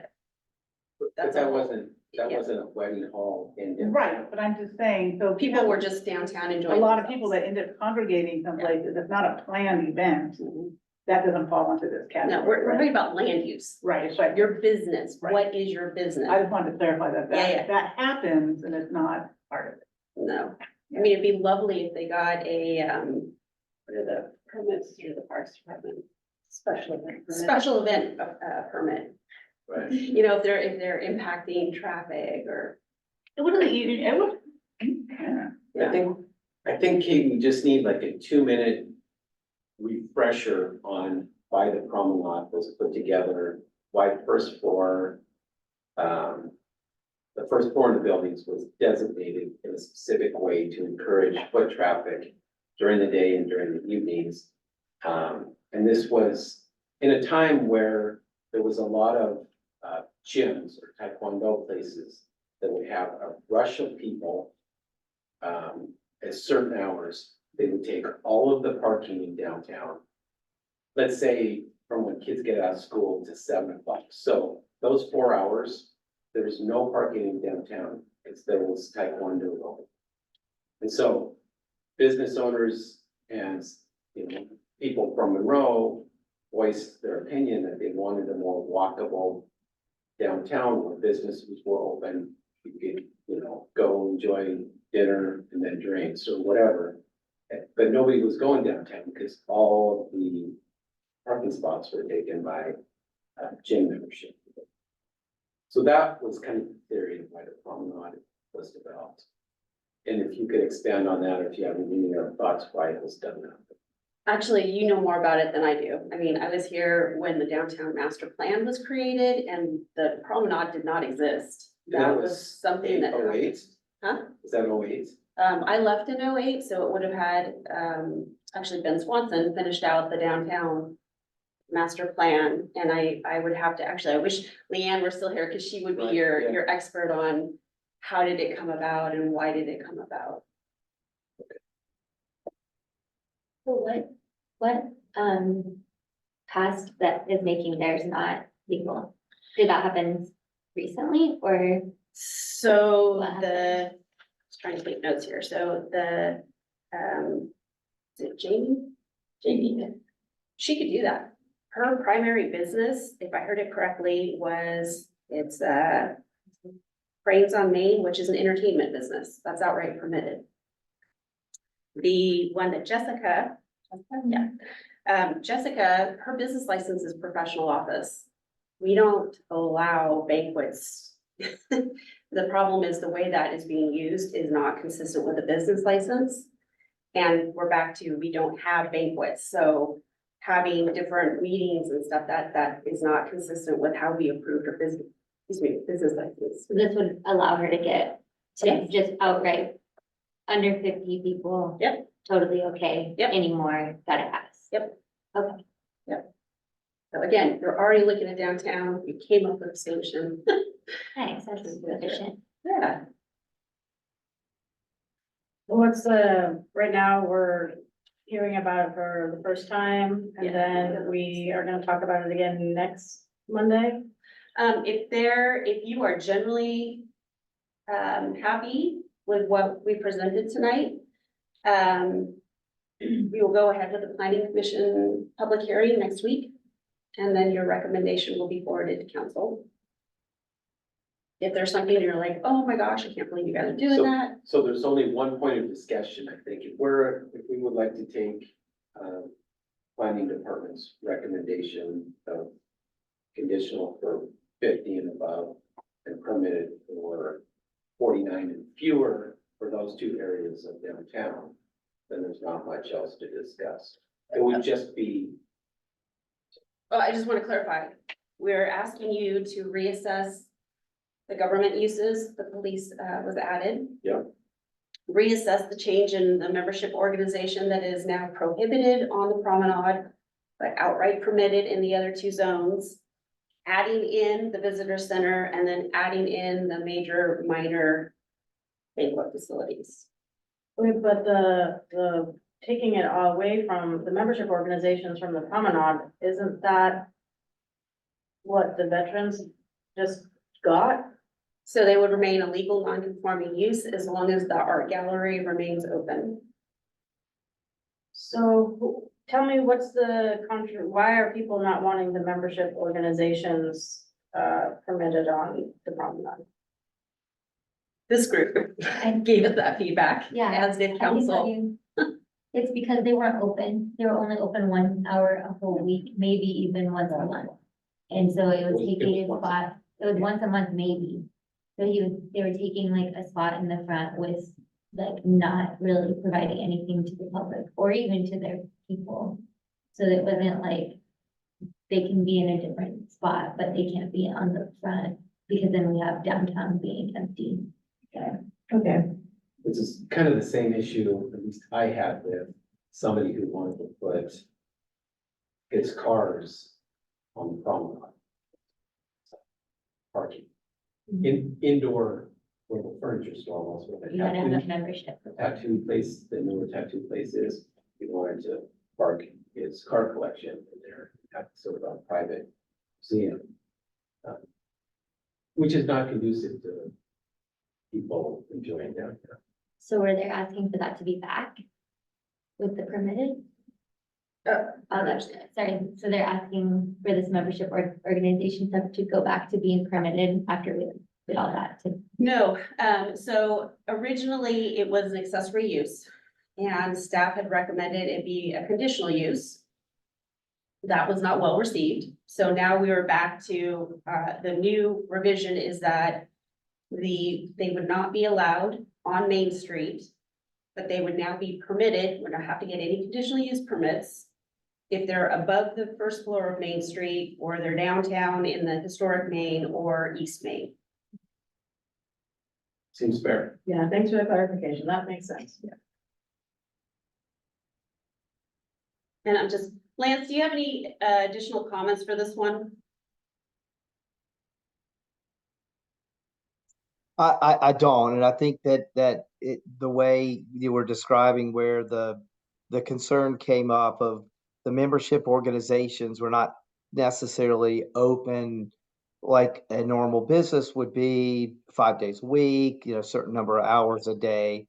And the thought being that that's more appropriate for the upper stories and not the promenade. So I mean, I think that's characterized correctly. So that's the reason that it's come back. As Kate was saying, the original recommendation or earlier recommendation to make that a conditional use, there were some concerns about, hours and days of operation. Wouldn't this also possibly affect like the, Taekwondo place that's downtown, because you have to be a member to go in there? and Those use their were- Facilities. Yeah, those were legally non-conforming before the code changed, which is, I believe, my understanding of why the promenade was even And created. now it's like doubly non-conforming. But it doesn't need to be accessory to another use. They were outright permitted when they, went into operation. But if they cease operation. They cannot come back. They cannot. So is that why Thrive left? Or like, No, that's a whole different thing? Okay. was the That's business a owner. landlord situation. Had nothing to do with this. I was just, And driver's not on the promenade. that's true. Okay, so everybody's good with this one? Okay, well, we will prepare the package for you for public hearing. Well, I think we still were talking about the major and minor, Oh, sorry. but I just meant that one in particular. This is a public hearing next week. Plus, you guys will give us the EDAB information next Monday too, and that might help us inform our decision for recommendation. Okay, so what I've heard so far on the banquet hall is to make it a conditional permit for both major and minor in the promenade. And then you were discussing the residential neighborhood. I personally would like to see it as a conditional use in both areas. I think it meets our trying to get more gathering places and events and mix the mix of the uses is already there in that area. It's not a traditional residential neighborhood. Is there consensus on this? I'm still a no on that, because the time is too compressed to have members of the community in that area offer their feedback. Because if we're having they would have the 16th of that public hearing, but they would have to be in town. There wouldn't be numerous meetings they could come speak to the commission about that particular change. So, we do have some flexibility. We could push the public hearing out. Did that already go out? Yes, already seen those. Okay. But before we do that, is there, members of the business community that have requested that in that particular area? In the residential? Yeah. No. We're only, the reason this is before you is it was a historic main. That was the challenge. And so also Brandy's idea of doing a conditional use for 49 and under in the promenade. What would be the negative ramifications of that? Well, are you having events every day? Because if not, then you're back to the concern that was raised for membership organizations. Is it only open on weekends?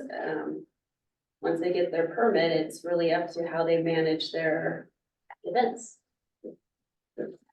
So conditional they'd have to vet that out and show how they meet all the requirements if it was conditional use. We could, it's back to that whole conversation with the membership where, again, staff tried to find a solution because the concern was you may not be open many days. And so we started down a rabbit hole of, okay, one of the conditions could be you have to be open X days of the week. The concern that was raised is that's not enforceable. So, they can make their case, but once the business goes in, are we gonna tell them, hey, you gotta have an event every week, every day, and that would be the concern. That's your trade-off.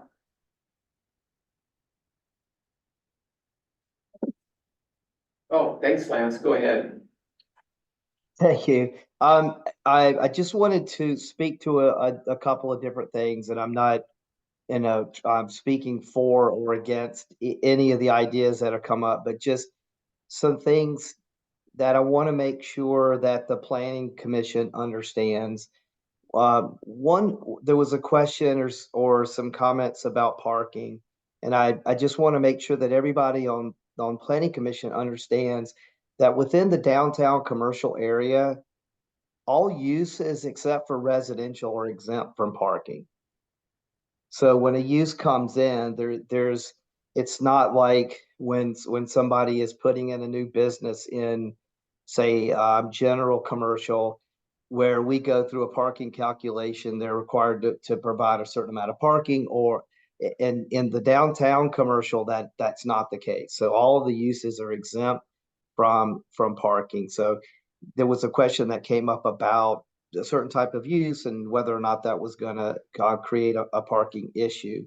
The other piece, and I think that Kate was mentioning it, and I wanted to, and it was about the sort of going down the rabbit hole of, okay, how do we ensure that a use in the promenade meets this intent of creating pedestrian traffic and activity in downtown? And then it's like, well, we would require that they be open a certain number of days or a certain number of hours, which I suspect would be kind of a nightmare to try to enforce, because, there's, unless we're literally monitoring everything that they're doing on a weekly basis. But then the other issue I just want to make sure everybody's aware of is there's an equity issue in that as well, in that in this particular case, we were looking at that use with the conditional uses, but we're not requiring any of the other uses in there to meet that requirement. So there's really an equity aspect of taking a certain subset of uses and say, oh, well, we're going to monitor and you're going to have to meet these certain requirements, where there's a whole other set of uses are not required to do that. And that's a little bit of the trick of the downtown. And, and the promenade is a different piece. So I really just wanted people to understand that aspect about the parking requirements in downtown as you think about these things.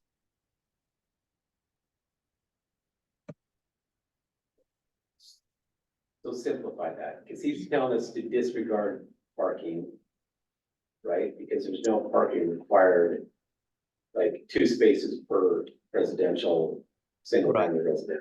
There's no parking requirements.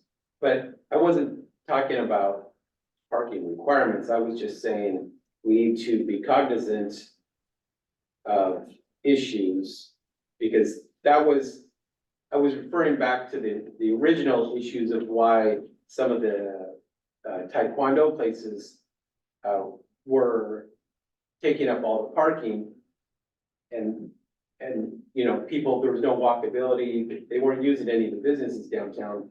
They came for their hour and left, and then a new set of people would come in. So I wasn't saying we need to require parking. I'm just saying certain uses are better for downtown than others, as far as, customer turnover, customer traffic, that kind of thing.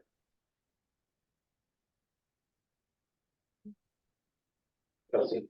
I think we should add P and C to the promenade. I think we should look at the minor and the promenade. And the traditional, the major, because like if those are the businesses that are already, or I don't know. So say that. Yeah, I agree with everything you're saying either. So I think that we should be able to allow those, like, in the promenade. That's like where we're bringing in people to have our downtown. So I But think, didn't Kate just talk about the member organizations in the same sort of context of there's no way to require them to be open in Right. certain times or days or. Okay, See so what I these mean? are already, so the historic Monroe is kind of where that should happen. Sorry, it's getting I was gonna late say, here. I know, but I feel like And this is starting kind to of a fade. big deal and I don't. It should come back. Yeah. Yeah, I think so So I too. think part of it is We'll just. what is reality and what we think should happen doesn't always work. You know, the reality of how things should be versus what.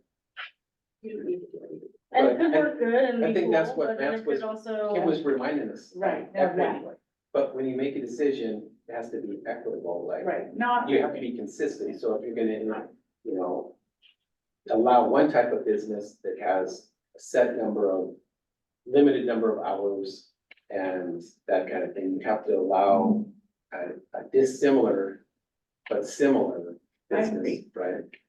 Lance? Well, the interesting thing is our code, the way it's written, and you were just talking about similar or dissimilar, is some codes are written that there's allowances or interpretations that can be based on similar uses. And the way our code is written is that if it's in the land use matrix, if it's in the table, it's allowed, or it might be conditional. If it's not mentioned in the table, then it's specifically considered to be prohibited. You know, there's some cities have codes that are written that way. Others, you have the similar and dissimilar.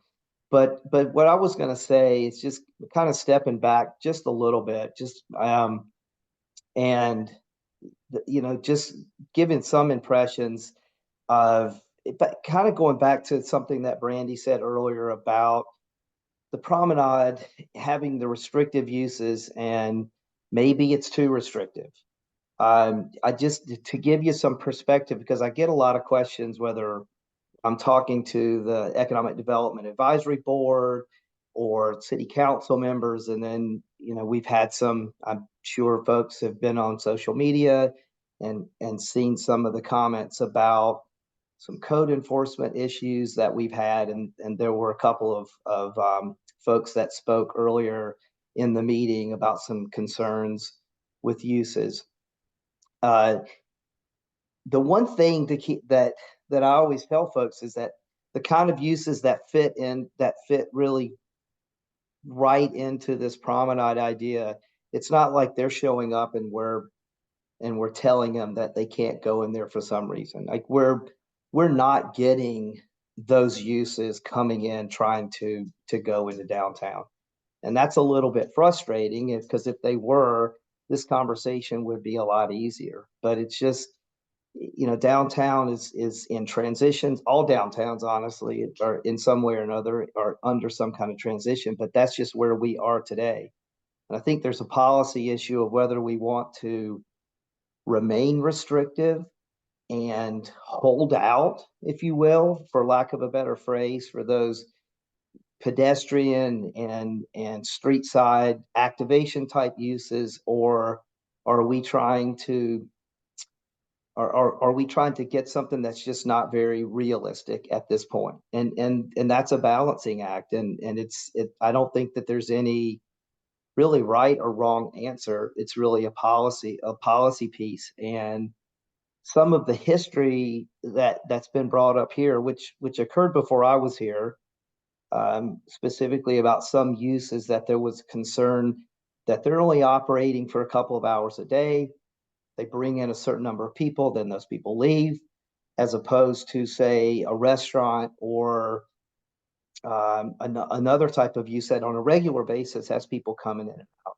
And it's a balancing act, and it's not, I don't think that there's any magic bullet to it, but you know, we just kind of have to, you know, base it on what we want to do in this moment. And like I said, I don't think that there's a right and a wrong answer. It really comes down to the policy and what, you know, and how the city wants to move forward.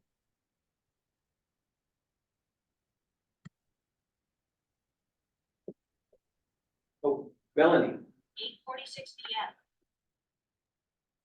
Hello. First off, I think it's probably safe to say we're gonna go over 9 o'clock, so I can end this with a motion to go over. But what I wanted to say is that based on the context that's been given and the reasoning and the similarities made with the membership organizations that we've honestly talked extensively about, I'm in favor of moving forward with staff recommendations, but potentially adding the residential piece as conditional. Just because that area, it doesn't have the same, like the downtown master plan kind of outlines some of the hopes here, and I know we're going to be looking at that here at the start of the year, in terms of, what exactly the goal is with the downtown core there. It's, as it currently stands, it's like identified in that downtown master plan as the heart of Monroe. And so if we're going to fall in line with how it is currently, even though there may be some things changed here in the new year, I I do appreciate like the history and the idea and the previous discussions on this and wanting to bring in, you know, the businesses that are going to have people coming. I'm okay with like the in and out, but one thing with like the membership organization, the art gallery works because they can open that and people can come in and out and come and go and all that. But the membership organization itself is meeting like maybe once a week. And so if you've got something again like with the meetings and the reception hall and banquets, maybe they'll be open multiple times a week sometimes, but then there may be stretches where like nothing happens in them at the same time. And so maybe it's not something that falls in line with kind of the overall hopes and dreams of that downtown core that have been talked about for a long time. And then the discussion will continue. I like that Lance said, all downtowns for the most part seem to be kind of transitional. So this is constantly moving. But in terms of like I hate to say restrictions, but in terms of like the truly targeted uses and stuff of that have been painted out for the downtown promenade, we've made a conditional use for the historic main, which is, includes the upstairs. So like Song River is great where it's at. It's upstairs. It brings people in. Yes, the parking thing can be an issue. And I like Jay said, I wasn't referencing the parking in terms of what is needed for a business to operate, just the fact that what we have right now, sometimes if there's too many people downtown for something, there's just, concessions need to be made, a shuttle needs to be considered or whatever. But going back to the thing, I think the conditional use could be something that we add to the residential because it's not part of that kind of like core, the downtown promenade that has kind of the targeted uses, if that all makes sense. I rambled a little bit in there. But yeah, so that's kind of what I have to say is that I think I'd support conditional use in the residential. And I'm okay moving forward with the staff recommendation that would not include it in the downtown promenade. With that said, I also move that we extend the meeting past 9 p.m. as needed. I second that. Commissioners in favor, please say aye. Aye. So can I make a recommendation? I mean, clearly there's passion around this. Postcards went out to all of the business owners downtown. So maybe people will come to the meeting next week. And we continue the conversation and we'll postpone the public hearing. Is that of interest to you, since it sounds like there's not consensus on, sounds like everything outside of the banquet meeting facility is good to go. It's just this needs more discussion. Does it? Thanks. I think so. Online, yes, But no, that will also delay everything else, right? Okay. it will. But if it takes one meeting to get you where you need to be, it's still on an expedited track. Can we do 2 public meetings in the same day? Do like a meeting and then a hearing? Well, can we do it on the 30th? Oh, Because we already have. we have a special meeting. We already have a public hearing on that. Yeah, actually, that would be better because, in discussion, we need to talk about next week's meeting location. So if you wanted to have that public hearing on the 30th, that would work really well. Meeting space. And then. Yeah, actually, I don't see any downsides to that because we could be back at council in October, like we already planned. That might be the solution.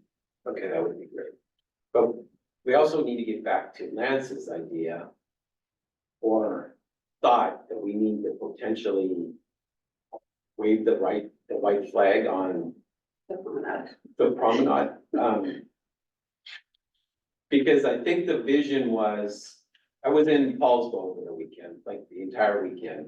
And I think that was kind of the original intent, you know, a Snohomish or a Paulsville or Lanchino, Port Townsend. Do they have a decent downtown? But does Port Townsend or Paulsbo? Port Townsend. I was in Paulsville and I loved their downtown. I think Port Townsend's kind of known for their downtown and just want to say this idea or this concept of the promenade where you limit or restrict the first floor, the ground floor to specific subset of uses is a common thing, particularly in a lot of the historic downtown. So it's not something that's limited just to Monroe. Monroe didn't just make that up out of the air. I mean, it's using examples from other cities. And I know that there's been some discussion about, or people will often comment, well, why can't we be like Snohomish and or others might, you know, or Duval or other areas? And, you know, those downtowns have some limitations on uses and it's always a balancing act about are you going to hold the line till you get what you want, or you create, or you have that transition and I mean, I could argue both sides of it. I was just kind of giving a perspective on the fact that I'm not necessarily saying that we wave the white flag, but I think that as we make these decisions about what's allowed in the code, just keeping in mind those policies and, kind of where you're going to pick your fights, I guess. I don't know. It's getting late. I don't know if I have my brain is maybe not working at 100%, but I think hopefully you understand what I'm trying to say. I'm not really arguing one side or the other. Okay, good. Melanie? I was born and raised in Port Townsend and worked for the newspaper there for about 2 years. So I'm familiar with Port Townsend myself, and it does have a bustling downtown. There's also a lot of events that happen. There's a maritime center at one end. Just this past weekend was the Wooden Boat Festival, which is at one end of downtown, at the marina. And so, and then they've got a lot of events that happen at the big ball fields that are the football field that's downtown. It's called Memorial Field. It's one block up from the downtown Main Street. So there's a lot of stuff in Port Townsend that draws big events specifically to downtown, which I think is a little bit of it's different there in that respect. There is also the challenge that downtown, if you're on one side of it, it's waterfront property in Port Townsend. So a lot of those businesses have been there forever, which is fantastic. If anybody moves out, those spots stay open for a long time because rent is high. And so that conversation is at least in that town is one thing. And I know that there's, been talk about that in Monroe too. So, but if you look at Port Townsend since it was brought up, their upstairs is virtually no businesses. Like down south, the businesses are down on the ground level. There are a few businesses downtown that utilize both the downstairs and upstairs, but otherwise there's apartments, offices, things like that. So virtually all of that Main Street the downtown core is where the businesses are rather than the upper levels. So, Thanks. Okay, so I'll have Amy bring it back for discussion. Hopefully we'll have people show up or provide comment. Excellent. For the police one, did we added it, subtracted it, and now we're adding it back? No, it was only added, it was never removed. Oh, Like some, it was like an asterisk though, that it was like a substation. It was not meant to be a full-blown police Okay. station, which will be right behind you. Great conversation, thank you. Important. Okay, comp plan. I know you're excited.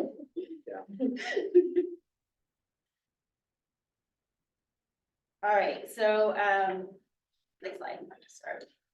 So the schedule, we are quickly coming to the end of the comp plan review for this 10-year update. Next week, I will be bringing land use, housing, utilities, environment, and economic development to you. After that, on the 23rd, capital facilities, transportation, parks, and all of the appendices. Thursday of this week, I'm submitting everything to the Department of Commerce for their 60-day official review. And so tonight, we're just gonna have a conversation, and the request was, and I apologize, the share file was late getting out to you, but you have all the drafts. I am still working with our consultant for some minor modifications, but nothing substantive. And so the request was have all the documents and let's kind of come up with a schedule to review. So tonight, the goal was the introduction, vision, implementation was also provided. This will be your first review of that. And then I wanted to provide an overview of the environmental project. So next slide. Monroe's been planning for a very long time. It's like back to the 70s, and the Snohomish County had done this. We have been a very proactive city, having a parks plan and an economic development plan since basically the initial plan was adopted. So this is just recognizing the city, and it's good to know utilities, transportation, all these things we've actually talked about tonight. And this, just for your reference, the city has done a pretty good job on figuring out, I know we've had people come in and say, oh, the buildable lands wasn't right, or your numbers aren't correct. Well, following the information that comes from the state, that goes to the county goes to, oh, actually, I skipped a step. The state to Puget Sound Regional Council, to the county, to the city has been pretty accurate over time. And so I just wanted to show this to you that we've been doing a pretty good job on figuring out the different land uses. And so I'm optimistic that this current plan we're reviewing will do the same. Next slide. We can skip this. You're probably bored of it, sick of it, you have it memorized. It's my mantra. So again, on this one, our allocations for 2044, that is our 20-year horizon. These numbers were adopted by Snohomish County tomorrow. Staff, consultant team, we all believe that we can accommodate this without an urban growth area expansion.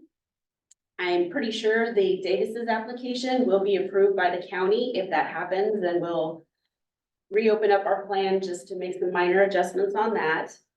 Next slide. And so we've done a lot of outreach. If you were at Belonging on Saturday, you could have received that last flyer that summarized what we heard this spring out in the public, which I'm happy to say is basically the same thing we heard last year. So it really hasn't changed. Next slide. And so again, tonight, my hope was to go through chapters 1, 2, and 11.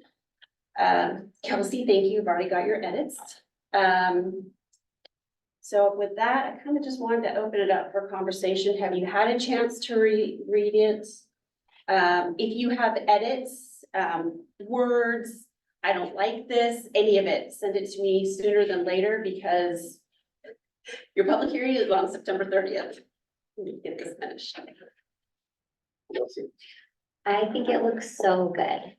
I wanted to say, like, the branding and the colors and like the layout I felt like the columns are super easy to see, to read through it, even though it's a lot of material, it feels.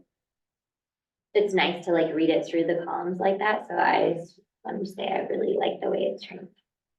Yeah, and on the branding, you'll see it, that is not the final look. The consultant who prepared that. Our consultants have been a little generous with how we've been using it, so it'll be a little bit, more subtle, but it will be the first document, soft land launch with a new logo. Kind of exciting. Online, have you had a chance to review it? Do you have questions, comments? The implementation really is just a high level of how we are going to implement the plan. It talks about the budget process, the capital facilities, walks you through how we start implementing the vision through the land use and everything else, but it's really the financial piece. Melanie? Oh, yeah, thank you.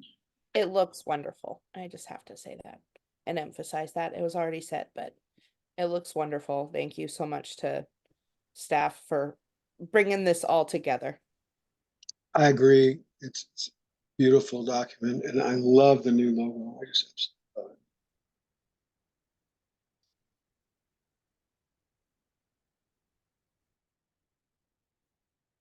Is the environmental element one getting reformatted to the document or? Was that should have been in the share file. I had a really hard time finding it. The one that I found was not updated. Yeah. Well, cause that was cause you said it was gonna be in the thing that sent out to us Yeah, and it wasn't. it was, but it was old. Oh, It was- okay. It was purple. Oh, that's my error. We'll get that corrected. It's been reformatted. Oh, I didn't look at the share file. I went by what was set on our agenda. So are they different? Will they look? They should all have the same look. I pulled everything off of, the big, chose Basecamp as it's the big share file, but that's too big for all of you. Right. It's our control.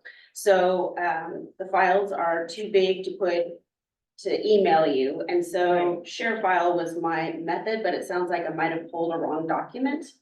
And so my strategy is, I will send you a new link with the environmental one. The rest of them should be good. So if you have not opened your share file, okay. I don't know where I found it. I'm sorry. Oh, that's okay. So it could be on my site too. I'm so curious. If one of you is willing to be my guinea pig after the meeting and just try to open it up.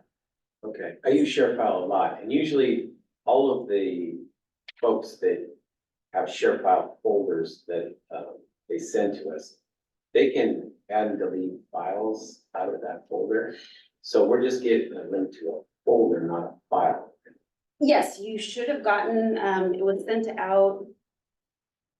I had access to it. Thursday. I think it was Thursday. Yeah, last Thursday. Okay. But now I'm. I don't want to make you feel like you did that, because I was having issues all day long with my stuff, like figuring stuff out, so Okay. probably not even. But I will double check that. And Hannah and I were trying to come up with a strategy, because I didn't want to add in and take out documents.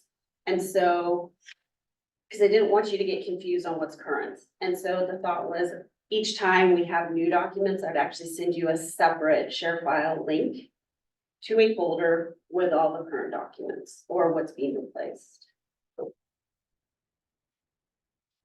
Is that more complicated for Oh, you? but you're saying that already updates it anyway, so you Well, wouldn't no, have just- access to that, or? No, it's just always with all of the vendors that use ShareFile. They will have segregated folders, so it could be all of Oh. the files from November, all the files from December, or they'll rename the files, they'll say old file number one. So you know there's file number one is the most current, and then there's old versions of previous versions or whatever. Oh, that's what you did. Okay, never mind. my master of disaster here is informing I'm giving you bad information. So we'll fix the folders. But I think, Master, no, it's that. but I think the link is a good idea because if we are going back, like editing, it is, I don't know. We would be on the same page then, right? Yeah, I'm just, Or I don't know, but what's easiest then. Anna is confirming we can create folders in there. So the first one could be last Thursday's date. Okay. And then the next folder would be the next day that I said. So. Yeah. So like when you sent it out Thursday, I saw it, but I did not have time, so I didn't open. Then we got our agenda Friday, so I just went that route. But if we get the share file before the agenda, we can start getting a jump on what starting to go through stuff. Yeah, that was the intent. Right. Yeah. So the share file that we got from last Thursday won't work for the next. No, it's got everything in there, It doesn't, okay, it's like, except for possibly the environmental one. okay, I might have put that so one on that. I'm not sure if I missed it or not, but do we know each week which ones you're gonna want to? Yeah, I put it in the email that went out last Thursday. It should have It is on listed. there, okay. Yeah. Okay, I'll look back then so I can, If not, I will correct. I have that. it, so it's fine. It was, okay. Okay, thanks. Yeah, it's just, we have, this is the crazy time of a comp plan. It's like everything's coming together and you're trying to make sure you've got all the right documents. You've got version 4 instead of version 1. Right. So. Okay, so I did just want to give you an overview of the environmental impact statement. The reason this is important is when you have your public hearing, we are not going to have the final environmental impact statement. So the way this thing works, it's 3 phases. The first one, you send out a notice, you said, hey, we're gonna do this big plan and it could actually have an impact on the environment. And that's not just natural environment, that's also built environment, so land uses.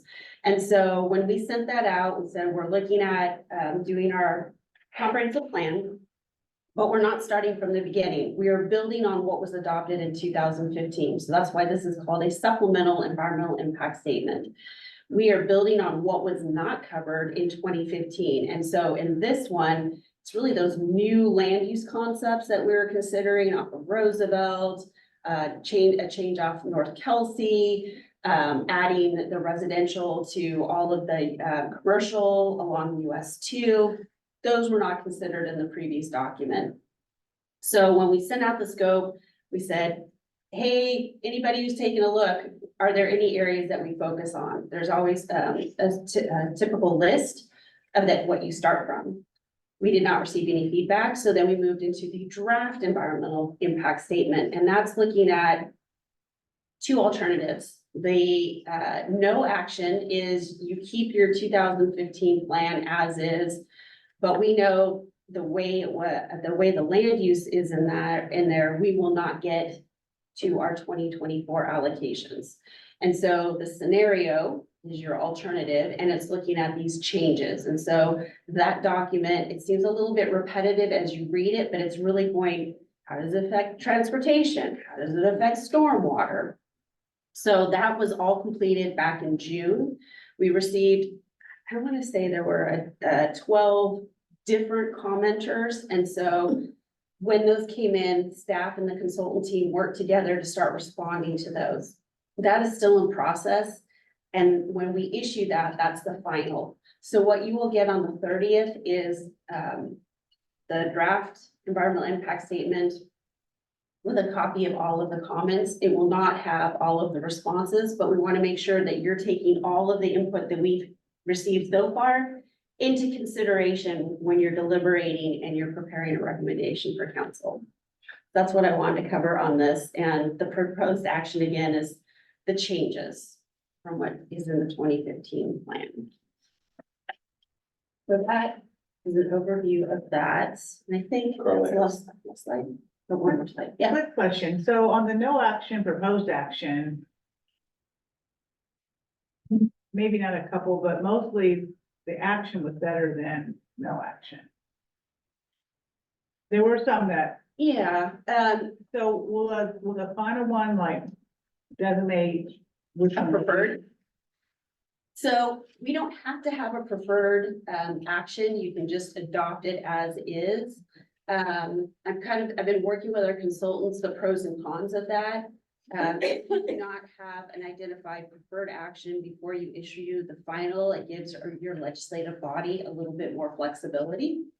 But at the end of the day, when the plan gets adopted, it will say, this was the preferred, or this was the no action, or this is the no action, but modified with these three things. That's what, thanks. Yeah, absolutely. All right, last slide is just a repeat of the agenda. So if all goes well, which it will, the council should take final action on December 3rd. There are 2 more meetings in December, but I'm hoping that if they cannot make a decision on the 3rd, that they'll be able to take action on December 10th. And then we send it to Department of Commerce and the Puget Sound Regional Council for their review. Can't remember if I explained this at the beginning of this process, but we need the Puget Sound Regional Council to certify our plan. Really, it's the transportation piece, because all of the grants that Jakeh and Scott were kind of talking about earlier today, a lot of that money, federal money, comes through the Puget Sound Regional Council. If they do not certify our plan, we're not eligible for funds. So it's kind of important. So any questions? I know covered a lot tonight.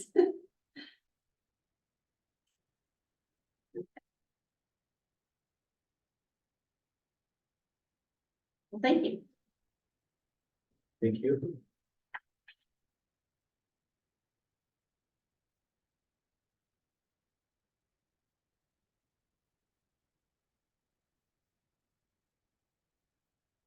Work on discussion by commissioners and staff. Okay, start with Melanie, please. I'll make it quick. I know I missed the last meeting, but the meeting before that, I had asked about Blueberry Park and when the plan was to open. And since then, there's been a ribbon cutting and it's officially open. My older 2 kids and I went down there for the ribbon cutting, and the park is beautiful. It really is. And I'm excited because like there's going to be benches and stuff, picnic tables that go in, so that, you know, it can get even more use than it's already getting. Every time I drive by right now, granted, we've had a lot of sun lately. There's people there, no matter what time. So I see that, you know, some homeschool families are using it during the school day, and it's busy after school. There were kids today that were talking about a play date together and letting their parents know that, hey, we're all going to be at Blueberry Park. So it's excellent. My kids love it, and it's really exciting for that area of town. It was very, very much needed. And I don't think we'll be seeing Blueberry Pond this winter, which is also a good thing on that road. So that's all for me tonight. Thanks, Melanie. Liz. I can second what Melanie said about Blueberry, especially since it's like a block and a half away from me. But it's great every time I drive by, there are people that there's always somebody there. So it turned out great. Also want to thank staff for all the great presentations, a lot of wonderful, wonderful information tonight, as always, and great discussions. So I appreciate everybody's time. I also had to miss our last meeting, so sorry about that. But I don't think I have anything else. Thank you. Thanks, Liz. Bob. Great work, staff. Again, I'm continually amazed at the quality of the information I get, and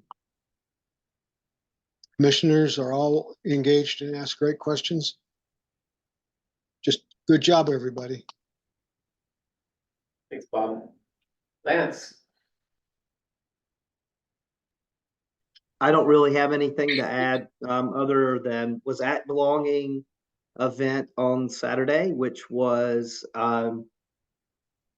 maybe not, it wasn't packed attended, but there was a good showing, but would recommend folks checking that out, when it comes back next year. Thanks, Lance. Who did you have with you there at Belonging? So we did have the community development booth set up, and Anita was there with me that day. I thought so. That's great. Thank you. Chelsea? I went to belonging for a second, but I had done yard work and I was really tired. So I also went to the Swifts, but they didn't show up. And so, yeah, there was a huge crowd at the Swifts, around 7, and everyone was like waiting and they didn't show up. So it was quite the event. Such a bummer. I know, but it was fun to like see everybody and, I don't know, everyone was camping out. So, thanks for putting belonging on. It was cool to see different kinds of music that we wouldn't have, like, got to see some indigenous flutes and a mariachi band. So that was cool. Yeah, and that's fun weekend in Monroe. You? Carla? I also went to the ribbon cutting at the Blueberry Park and it was nice to see it worded at this point. And I like it. I agree with that same comment that Melanie said. It'd be nice to do the picnic tables and different things in. But I really just love the different color scheme. The color schemes are great and I really liked how it had such different age appropriate stuff on the playground. So that it's not geared to, you know, this limited, it was all different and, you know, while we were there, I mean, there were even adults that were partaking on things and young kids, and so it was great. It was really kind of a neat thing. I really like our discussion tonight. I think, as we kind of all were saying toward the end, it's a lot of information. And then you're trying to think about what you talked about previously, and, I think it makes it start getting a lot. So I do want to go back and review some of this, so. But good, thanks for all the information and all the hard work that everybody's putting in for this and this comp plan, and it's good work. Fred, please. Since everyone's mentioning Blueberry Park, I'll just mention that, I think that's one of the examples of how the system that the city uses is really working, because they did input for that park as well. They did, some work group sessions. I think there was 2 of them where they had the public come and even children came and gave input on what the consultant had brought forward on what they liked and didn't like. And I think that it's great that our city is doing that, and it really comes, then things that we get, the products end up being well received. So I'm excited that we're gonna be having weekly meetings from here on out. I'm also saying it out loud to remind myself. And yes, thank you. I don't have anything really, except just to ask staff. We had a couple passionate members of the business community tonight as public comments. I want to make sure commission, you know, talked about things they wanted us to talk about, address their concerns in some fashion at least.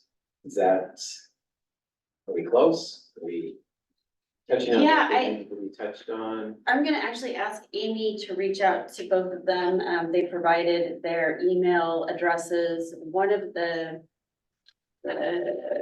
sorry, I forgot her name. Yeah, Jamie's question was interesting because her use is outright permitted. So if you have an entertainment business, part of your business model, I would suspect, is having functions. Sure. The problem is when you have somebody operating a banquet facility, which is not permitted, and they tell us that they're operating a different use, that's what kind of happened.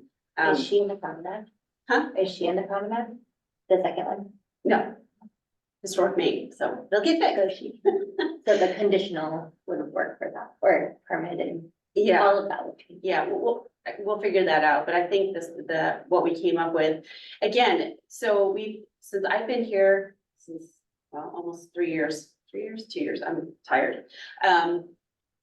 We've gotten over a dozen inquiries, and it's not just downtown, it's the general commercial on US 2.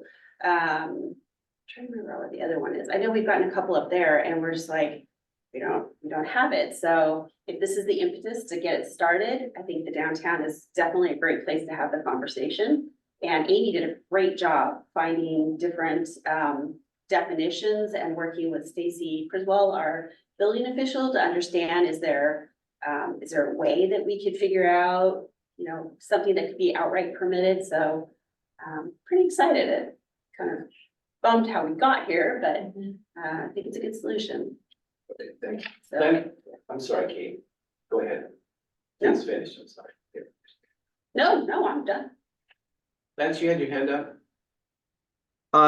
Kate covered what I was gonna say, See, great minds. as she often does.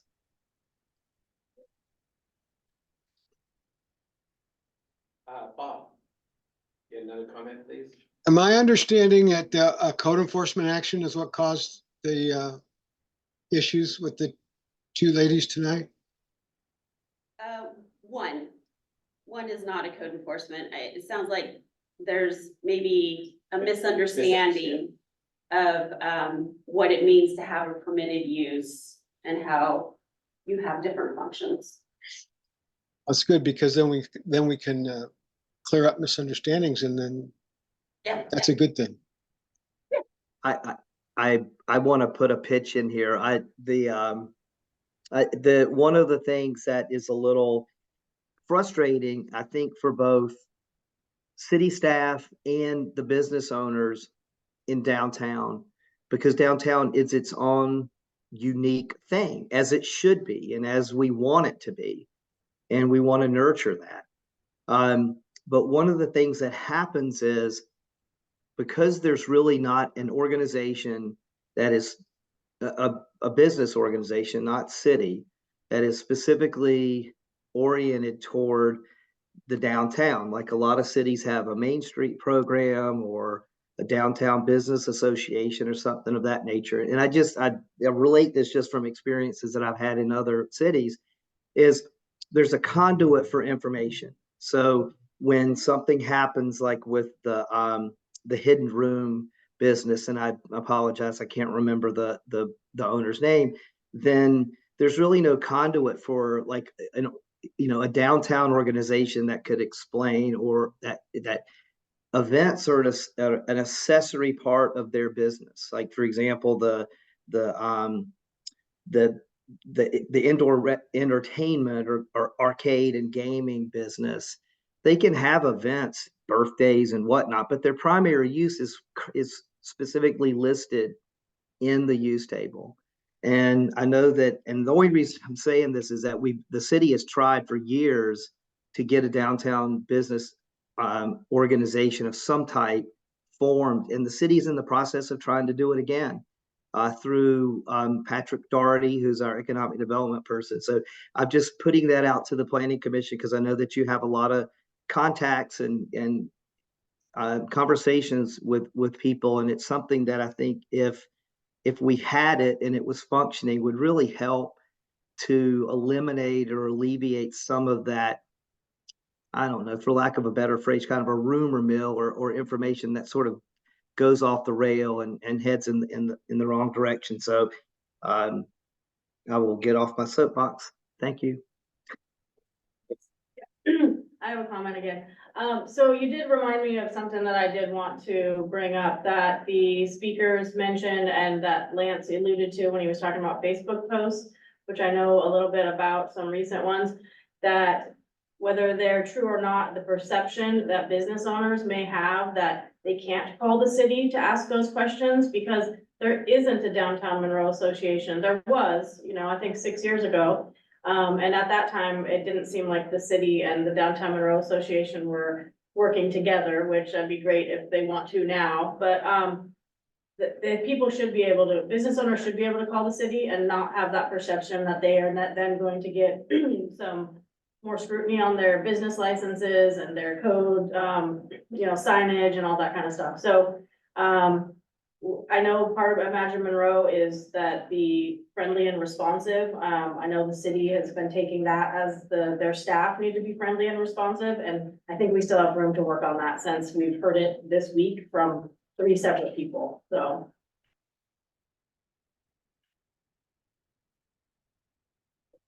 Quick question to add. Okay. When we get a written comment or in-person comments, so somebody on staff, let's say, responds to them, even though it comes to it.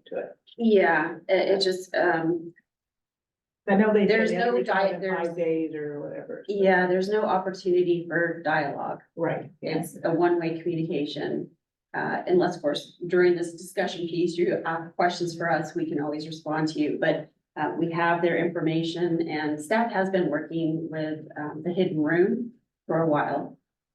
They're actually tenant of the Historical Society, which is a permitted use, museums.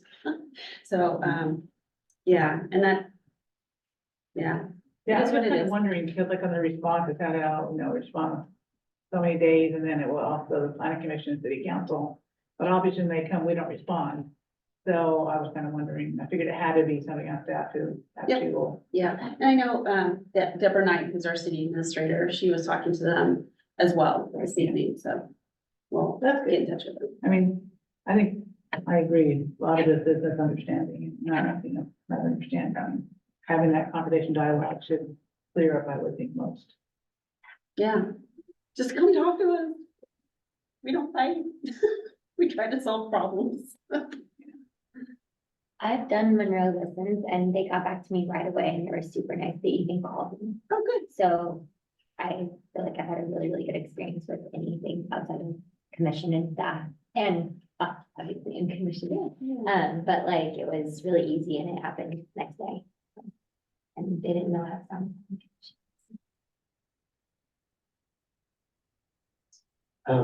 Kate, what else do you have? Yeah. Could there be anything else that you have for us tonight? Oh, I do, I do. So next week's meeting, we cannot meet in here, so we are in the Public Works building, which is very small.